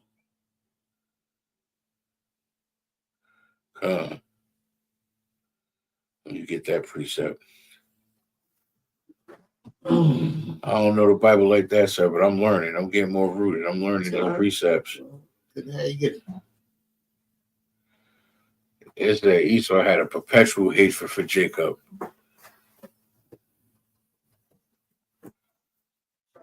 Yep, here we go. It's the book of Genesis, chapter 27, verse 41. And Esau hated Jacob because of the blessing wherewith his father blessed him. And Esau said in his heart, the days of mourning for my father are at hand. Then I will slay my brother Jacob. Again, the white man is the devil that the Bible speaks of. Esau planned to kill the unalive Jacob after their father, passed on. He said, the mourning of my father is at hand. Let me take it from the top. It's the book of Genesis, chapter 27, verse 41. And Esau hated Jacob because of the blessing wherewith his father blessed him. And Esau said in his heart, meaning his mind, the days of mourning for my father are at hand. Then I will slay my brother Jacob. He was planning on unalive Jacob. He want to blame him for being blessed when he gave up his birthright for a raw piece of meat. Let's call a spade, Israel. Let's keep it real. He gave up his birthright because he was impatient and couldn't wait till the steak got cooked. He said, "Surely I'm gonna die. Let me get that piece of meat, Baba Kashaw. I can't wait." If I can elaborate on that real quick. Yeah, sure, sir. Please. This is how you know the devil is a disgusting bastard. Huh. He went out there to go kill some. He went out there to go kill something. And all Jacob did was go out back and go grab something. So that just lets you know the spirit on that man. The spirit on that man is to go out and to go unalive everything he could possibly come across. Jacob, the black man, had to go get some venison, had to go get some meat for his father. He went out to the yard, grabbed it, gave it to his mama. She dressed it, cooked it. No, she didn't cook it. He cooked. No, she cooked it. She cooked it, and his father ate. The white man is the destroyer of the white man is the destroyer of worlds. Mm-hmm. If he sets foot on the moon, he's gonna kill everything that's up there. So I'm looking at Jupiter and Saturn the other day. He's looking to unalive something up there. He's not looking to go up there and make peace and no, he ain't trying to do none of that. Set up a trade route. He ain't trying to do that. He want to go up there and go unalive something. Mm-hmm.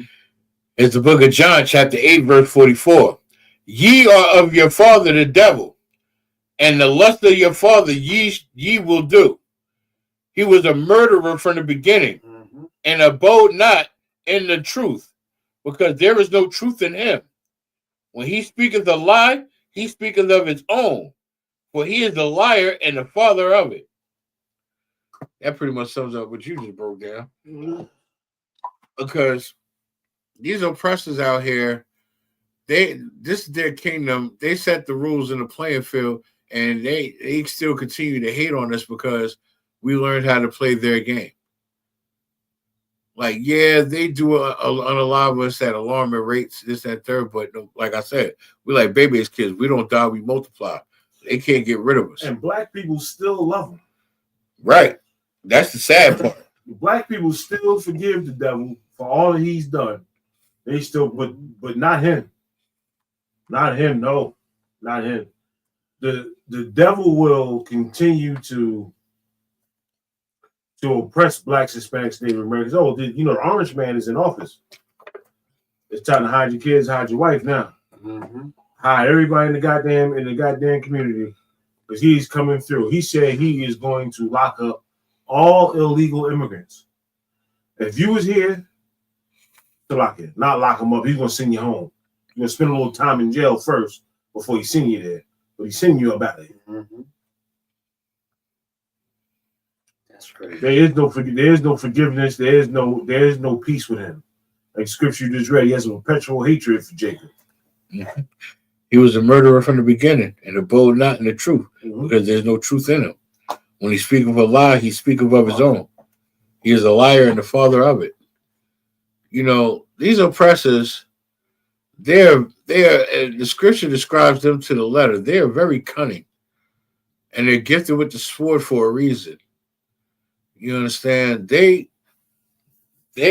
not only running this world and this country, but they're in such a position of where they're still trying to find ways to conquer us, enslave us, and hang on for as long as they could before our king returns.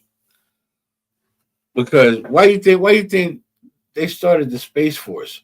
Why you think Trump got Elon Musk on his defense team?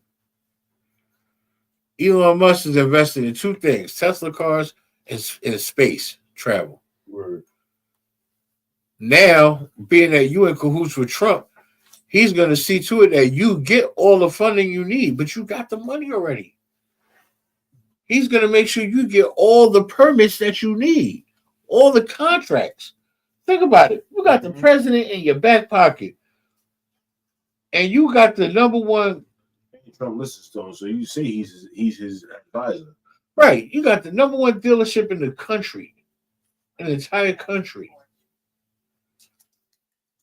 In the entire country. And you invested in space travel. And you got the president in your back pocket, basically. It's just gonna try to find more minerals so his batteries on his cars can last longer. But even though we have cars that can be powered by water and lithium. And we got a brother by the name of Moses West that creates water out of thin air. So you can have him create water out of thin air, and then you can have the cars and transportation powered by water. Mm-hmm. But the white man, the devil is so diabolical and so about destruction that he don't want to do that. He don't want to progress. Why haven't there been any pyramids built since the white man got over here to North America? Mm-hmm. Not that pyramids is, but pyramids you might as well say is the pinnacle of technology. Okay. How come none of that's been built? Would you let him tell it? He's the Egyptian. You let him tell it. He's the last samurai. Mm-hmm. You let him tell it. He created everything. He was the first man on earth. They do the creation story. They show him coming out the cave. They show him coming out the cave as a caveman, going to go stand erect. That's him that made that story. That's not us. Mm-hmm. That's him. Mm-hmm. But nothing's been built. Nothing's been improved upon. That's great. So what you're saying is so heavy. If I could, go on. Go. You got it. When the white man came here out of his own mouth, he said if it wasn't for the Native Americans, he would have died here. Here, in the land of plenty. All these buffaloes running around here. All these vegetation and all the stuff that grows around here. He couldn't survive unless the Native Americans showed him how to live. And what did he do? Turn around and kill them and put them on reservation. That's the thanks you get from the devil. Around the time when Columbus settled here, and I learned this when I was studying up the origin of Thanksgiving for class, right? The Pequot Indians were a race of 800 Gadites, right? When Columbus settled over here in the United States, he tried to make a peace treaty with the Pequot Indians and offered them blankets with smallpox in it, right? That's the thanks. Yeah. The thanks you get. So what that devil did was waited till nightfall when they slept and kidnapped all the women and children. And they started grabbing up whatever men they could and bludgeoning them over the head. They had like one group of people snatched the women and children, and the other ones was grabbing up the Gadite brothers, and cracking them over the skull and unaliving them. But this is where they went from 800 to 300 because they split up. 300 of them survived. And then those 300 split up into two. Because what they did was they said, all right, this is how they're going to play. We're going to play their game, but we're going to play it better. Like, we taught them stuff, but they don't know this land. They don't know this terrain. This would spawn the Pequot Seminole Wars, right? Pequot Indians started taking out their women and children and started taking them out to the point where they called for 50,000 more soldiers to come into the United States, right? You know, via slaves too, because they were trying to kill two birds with one stone and bring some of us over here and see if they could make some money off of us too.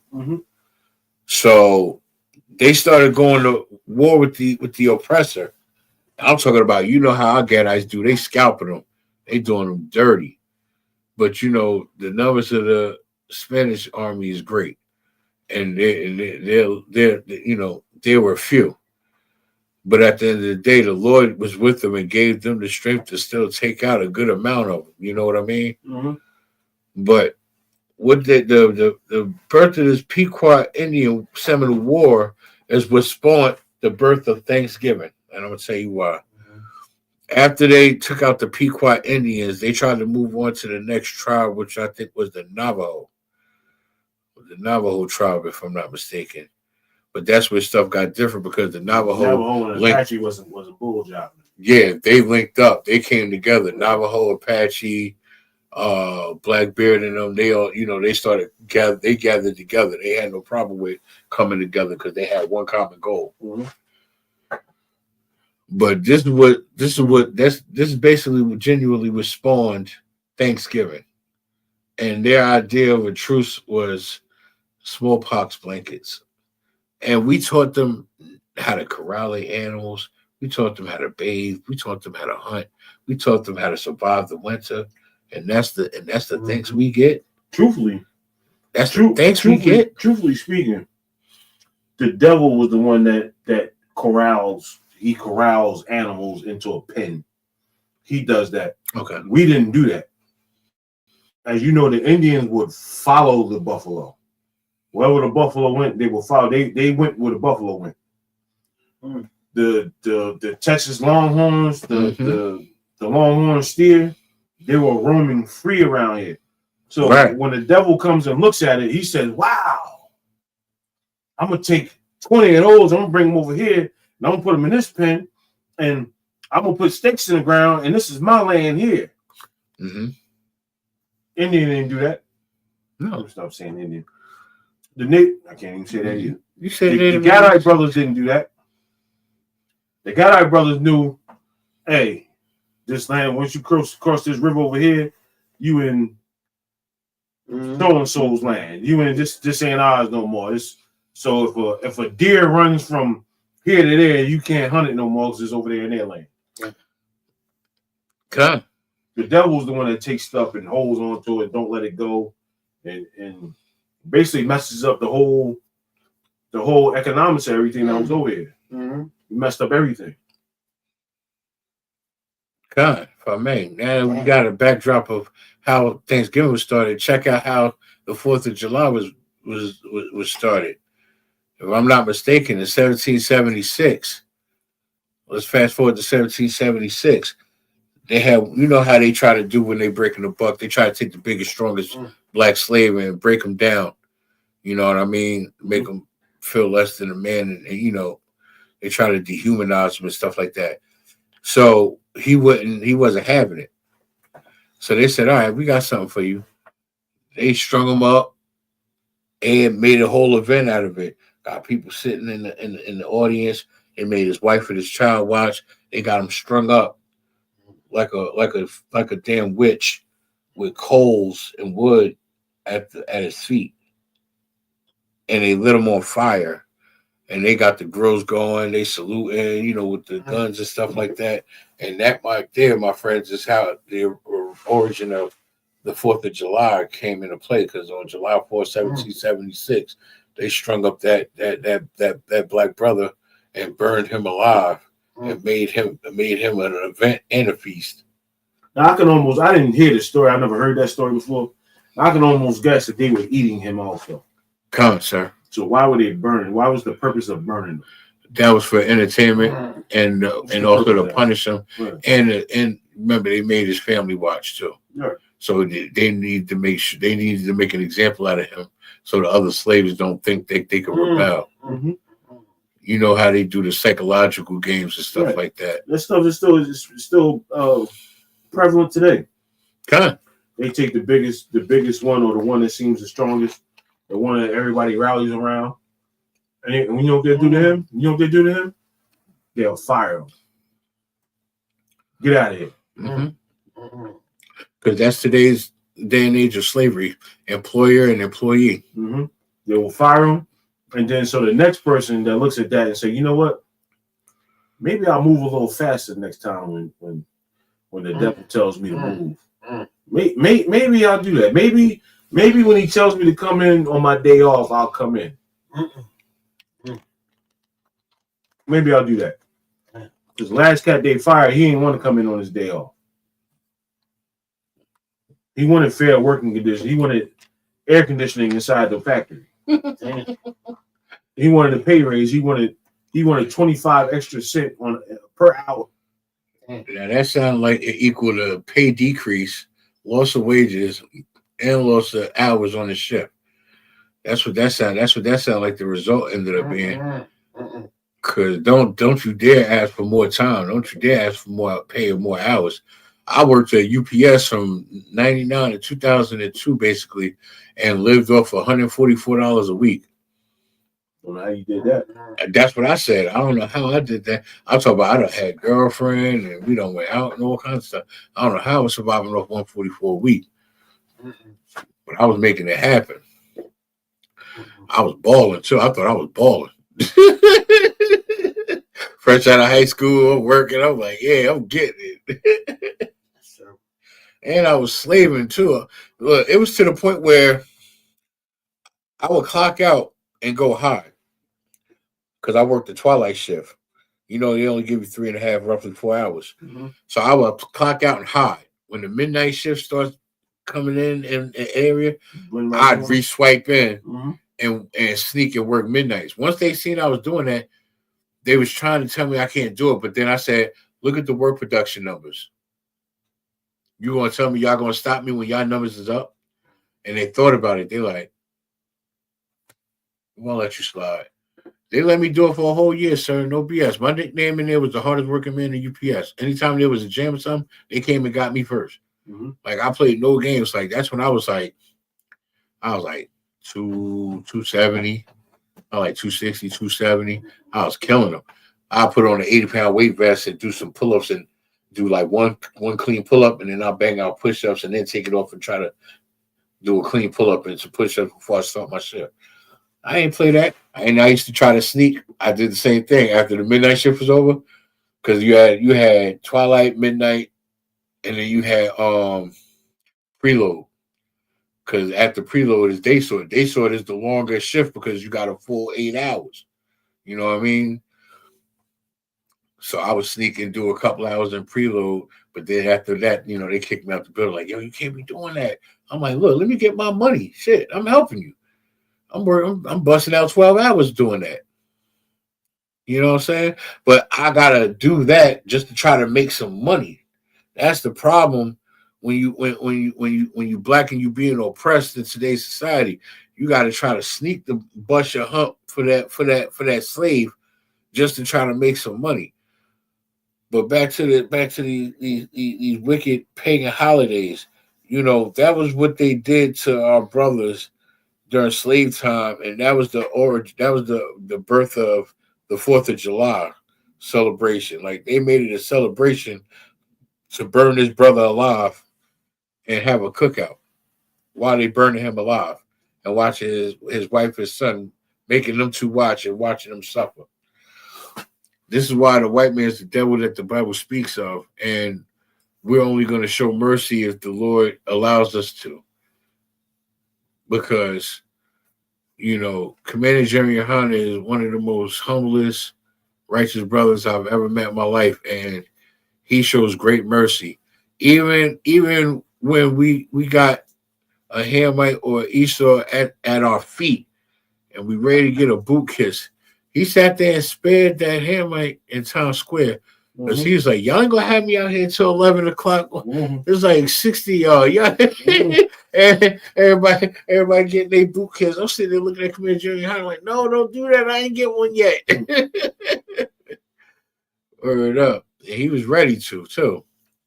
That's when you know we got one. You know, and I hear stories of brothers all the time getting a boot kiss. I'm like, wow.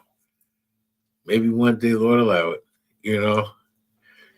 But, you know, we are not supposed to celebrate these wicked, disgusting holidays, Israel. As Blacks, Hispanics, and Native Indians, like I was saying earlier in class, we're supposed to follow the high holy days, holy convocations that are in the Bible. Feast of Tabernacles, Feast of Dedication, Feast of First Fruit. You understand? A Day of Atonement.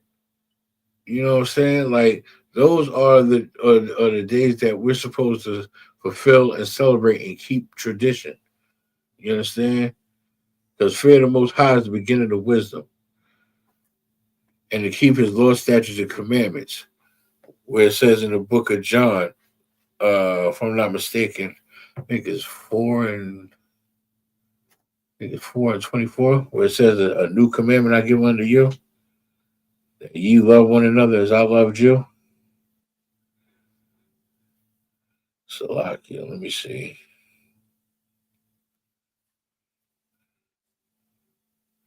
Because we just did that the other day in class. I know I'm not bugging. Yeah. Okay, I got it. It's the book of John, chapter 13, verse 34. A new commandment I give unto you, that ye love one another, as I have loved you, that ye also love one another. Now, you know, a lot of times we'll sit there and say he's reiterating it and saying it twice.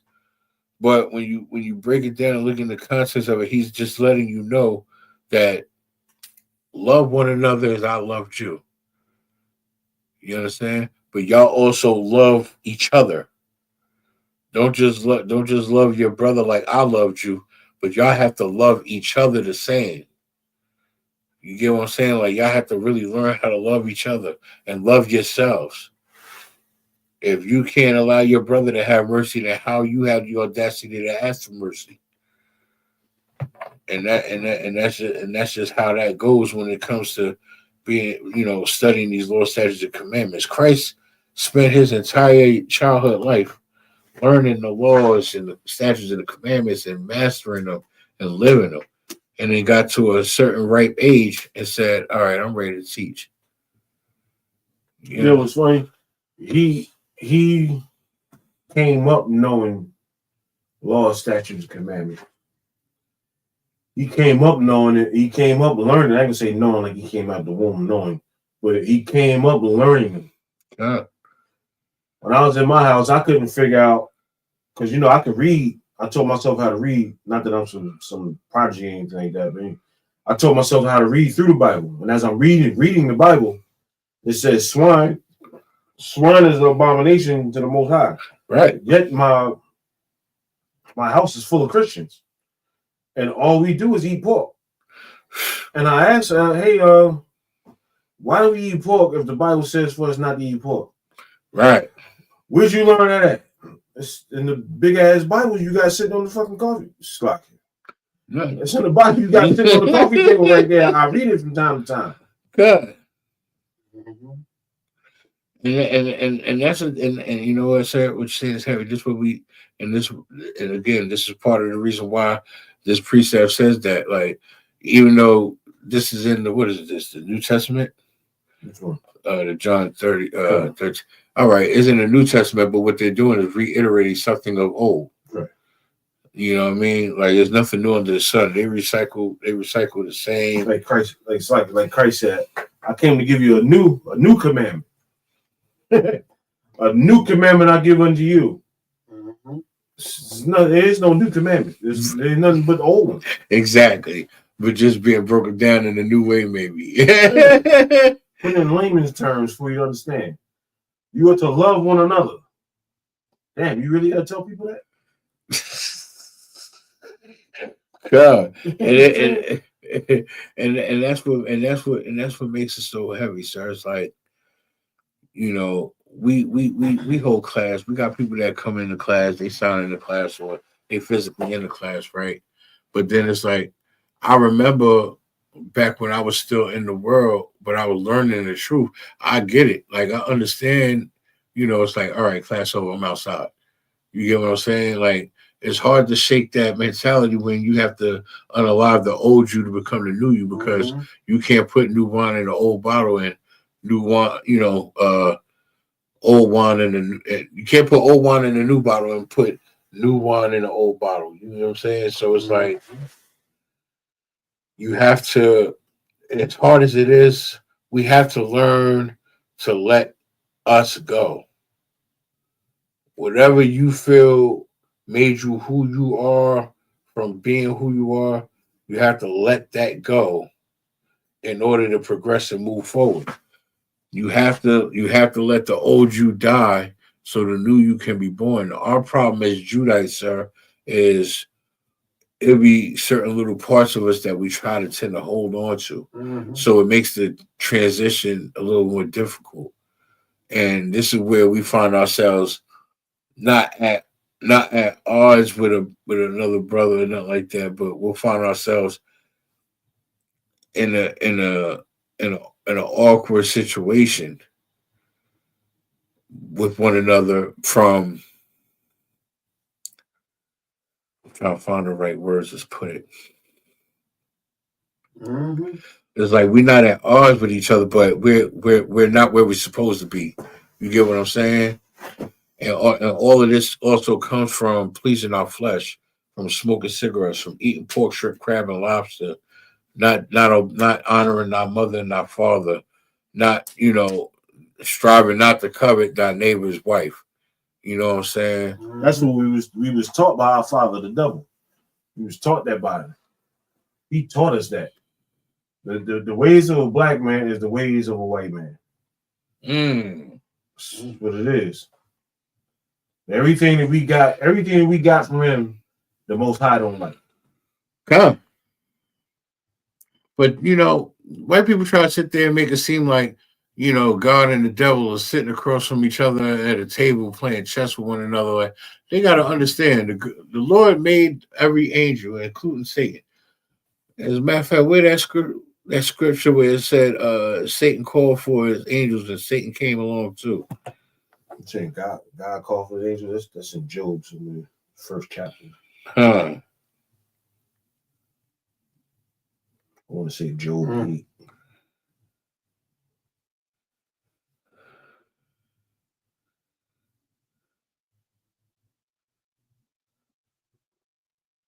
There's different ones.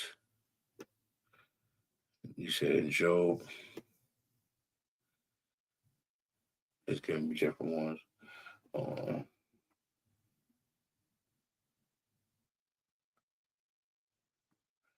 I got it. Yep.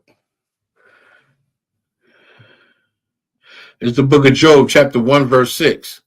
Now there was a day when the sons of God came to present themselves before the Lord, and Satan came along among them. And Satan came also among them. And the Lord said unto Satan, whence comest thou? Meaning, like, where you been? Like, I haven't seen you in a long time. Where you been?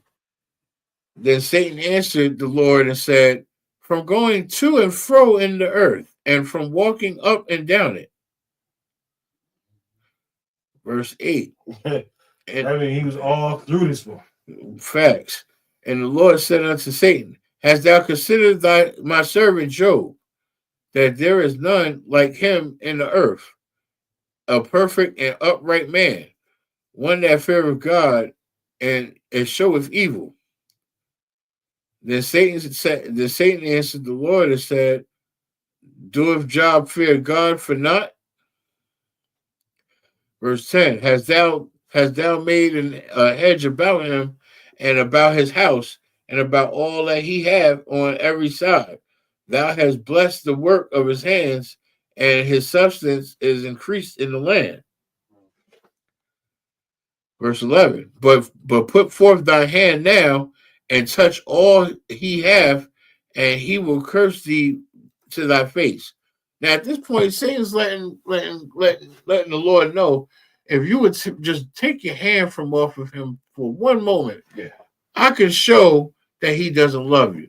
I will take everything he owns away from him, and he will curse you. I'm sure of it, Lord. That goes to show that Satan knew who Job was. Huh. He knew who Job was. Most I say, you consider my servant. You say, yeah, you blocking. You blocking for Job. I can't touch him. Yeah, like you got your order of protection on him. Right. I can't do nothing with that Carfax. Come. And it said, and the Lord said unto Satan, behold, all that he have is in thy power. Only upon himself put not forth thine hand. So Satan went forth from the presence of the Lord. And there was a day when his sons and his daughters were eating and drinking wine in their eldest brother's house. And there came a messenger unto Job and said, the oxen were plowing and the asses feeding beside them. And then Sabeans fell upon them. Sabeans, Salakia. And then Sabeans fell upon them and took them away. Yea, they have slain the servants with the edge of the sword, and I only am escaped along to tell thee. While he was yet speaking, there came also another and said, the fire of God is fallen from the heaven and have burned up the sheep and the servant and consumed them. And I only am escaped alone to tell thee. Verse 17. While he was yet speaking, there came another and said, and there came also another and said, the Chaldeans made out of 3 bands and fell upon the camels and have carried them away, yea, and slain the servants without the edge of the sword, and I'm only am escaped alone to tell thee. So far, it sounds like 3 brothers escaped. Verse 18. While he was yet speaking, there came also another and said, thy sons and thy daughters were eating and drinking wine at their eldest brother's house. Verse 19, and behold, there came a great wind from the wilderness and smote the 4 corners of the hours, of the 4 corners of the house, and it fell upon the young men, and they are dead. And I only am escaped alone to tell thee. Damn tornado came through. Come. Verse 20. Then Job arose and rent his mantle and shaved his head and fell down upon the ground and worshipped and said, naked came I out of my mother's womb, and naked shall I return neither. The Lord gave, and the Lord hath taken away. Blessed be the name of the Lord. Verse 22. In all this Job sinned not, nor charged God foolishly. Let me go back on. Okay, here we go. Again, there was a day when the sons of God came to present themselves before the Lord, and Satan came along also among them to present himself before the Lord. It sounded like this was like every 3 months or something. And then Job said unto Satan, from whence cometh thou? And Satan answered the Lord and said, so like it had a quarterly review. God, he said, from going to and fro in the earth and from walking up and down in it. Satan was diligent in his job. God. Satan was doing his goddamn job. God. Verse 20, Job chapter 2, verse 3.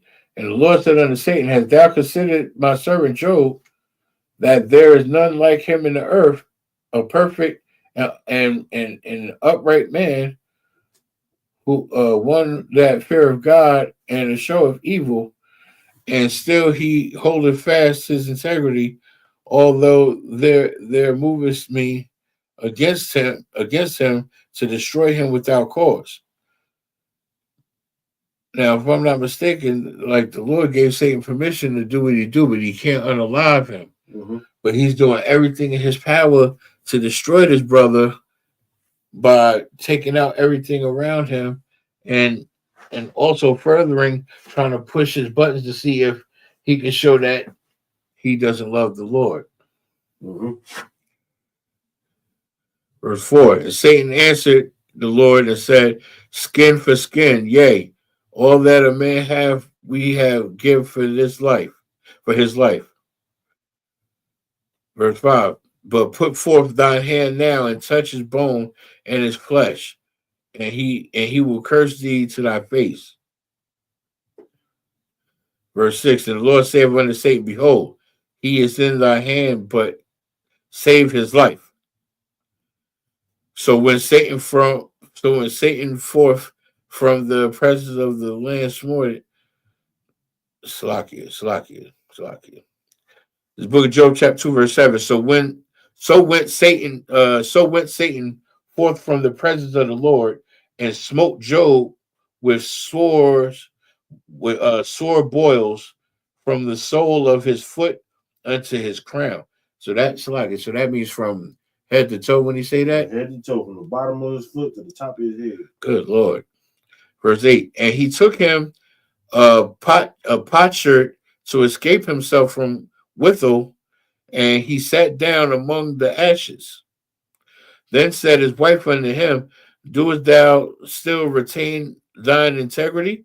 Curse God and die. That's a rough one. That his wife just told him to curse God and die? Yeah.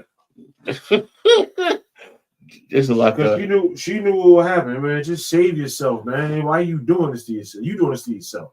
Just curse God and let him get you on out of here. That's crazy. Verse 10, but he said unto her, thou speakest as one of the foolish women speaketh. Yep. What? Shall we receive good at the hand of God, and shall we not receive evil? And all this did not Job sin with his lips? Let's see, verse 11. Now when Job's three friends heard of all of this evil that was come upon him, they came everyone from his own place, Eliphaz, and the Temanite, and Bildad the Shuhite, and Zophar the Naamathite, for they had made an appointment together to come to mourn with him and to comfort him. That is talking about Job in that one, right? They're talking about comforting Job. Verse 12. And when they lifted up their eyes afar off and knew him not, they lifted up their voice and wept, and they rent everyone his mantle and sprinkled dust upon their heads toward heaven. They got low with them, huh? God, they said we're gonna get low with you. This we going back home. Yeah. Verse 13. So they sat down with him upon the ground 7 days and 7 nights, and none spake a word unto him, for they saw that his grief was very great. Let's see. After this opened Job his mouth and cursed his day.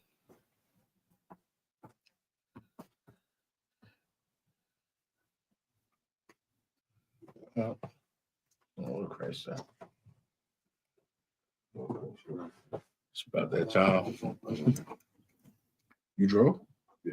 What's not Christ? Stay there, brother. I mean, love you with yourself.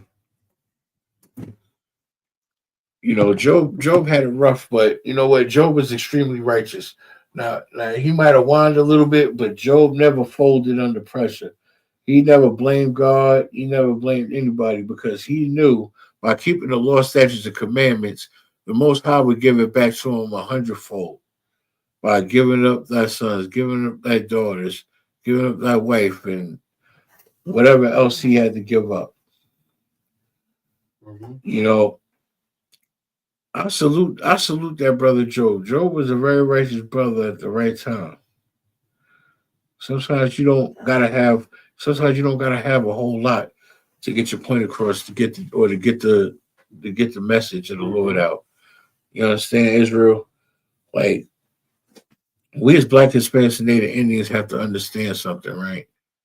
You know, these precepts in these Bibles is telling us a story, and it's telling us about the past, present, and future. And it's saying, if you don't do this, this can happen. If you don't follow this, then this can occur. If you don't keep these law, statutes, and commandments right here, all this right here just might happen to you. So we have to learn to be mindful of how we treat one another. We have to learn to treat one another better. We have to treat ourselves better. We have to treat one another better. And we have to learn what real brotherhood and what real sisterhood is. Israel, it's important that we learn who we are and whose we are. We have to. It's imperative. They say, you know, we say brotherhood is a weapon all the time here. But let's be realistic here. Brothers got lives. Brothers got slaves. I got numbers for dinner. Every brother in Philly and D.C. I'll call them right now just to say what's up. You know what I'm saying? Like, I'll go through my call log and call every brother I got in there, captains and all, just to see how they doing. And you know why? Because that's just me. That's just how I am. That's how I do. Because let me tell you something. When those calls stop, they're gonna get concerned. They're gonna want to know.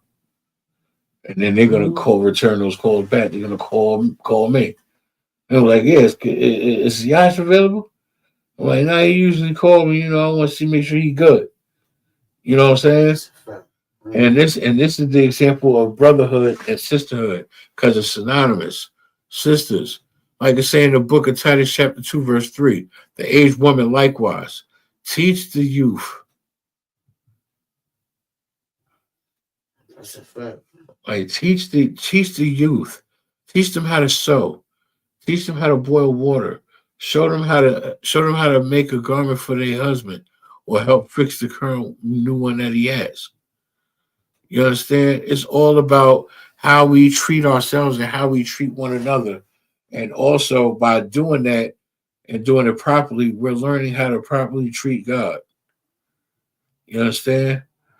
And that's the whole premise of us learning brotherhood, sisterhood, learning how to keep these laws, statutes, and commandments.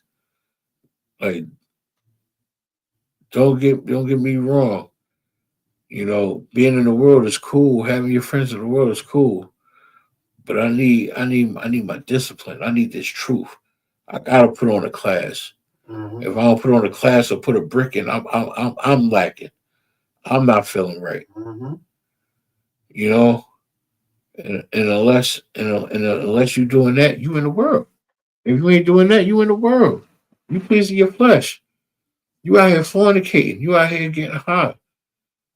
You know what I'm saying? You out here sleeping with whores and doing whatever.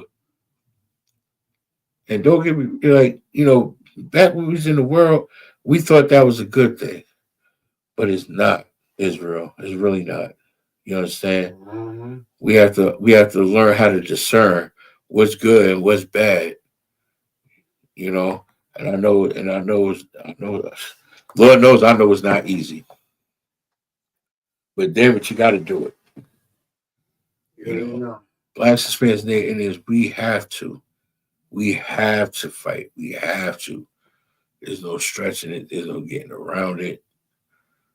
This, you know, like I was saying earlier in the class when you came in, sir, I was talking about signs and wonders, right? How can they not understand what a sign and wonder is? We've been living through it for the last several years. COVID-19 is a sign of wonder.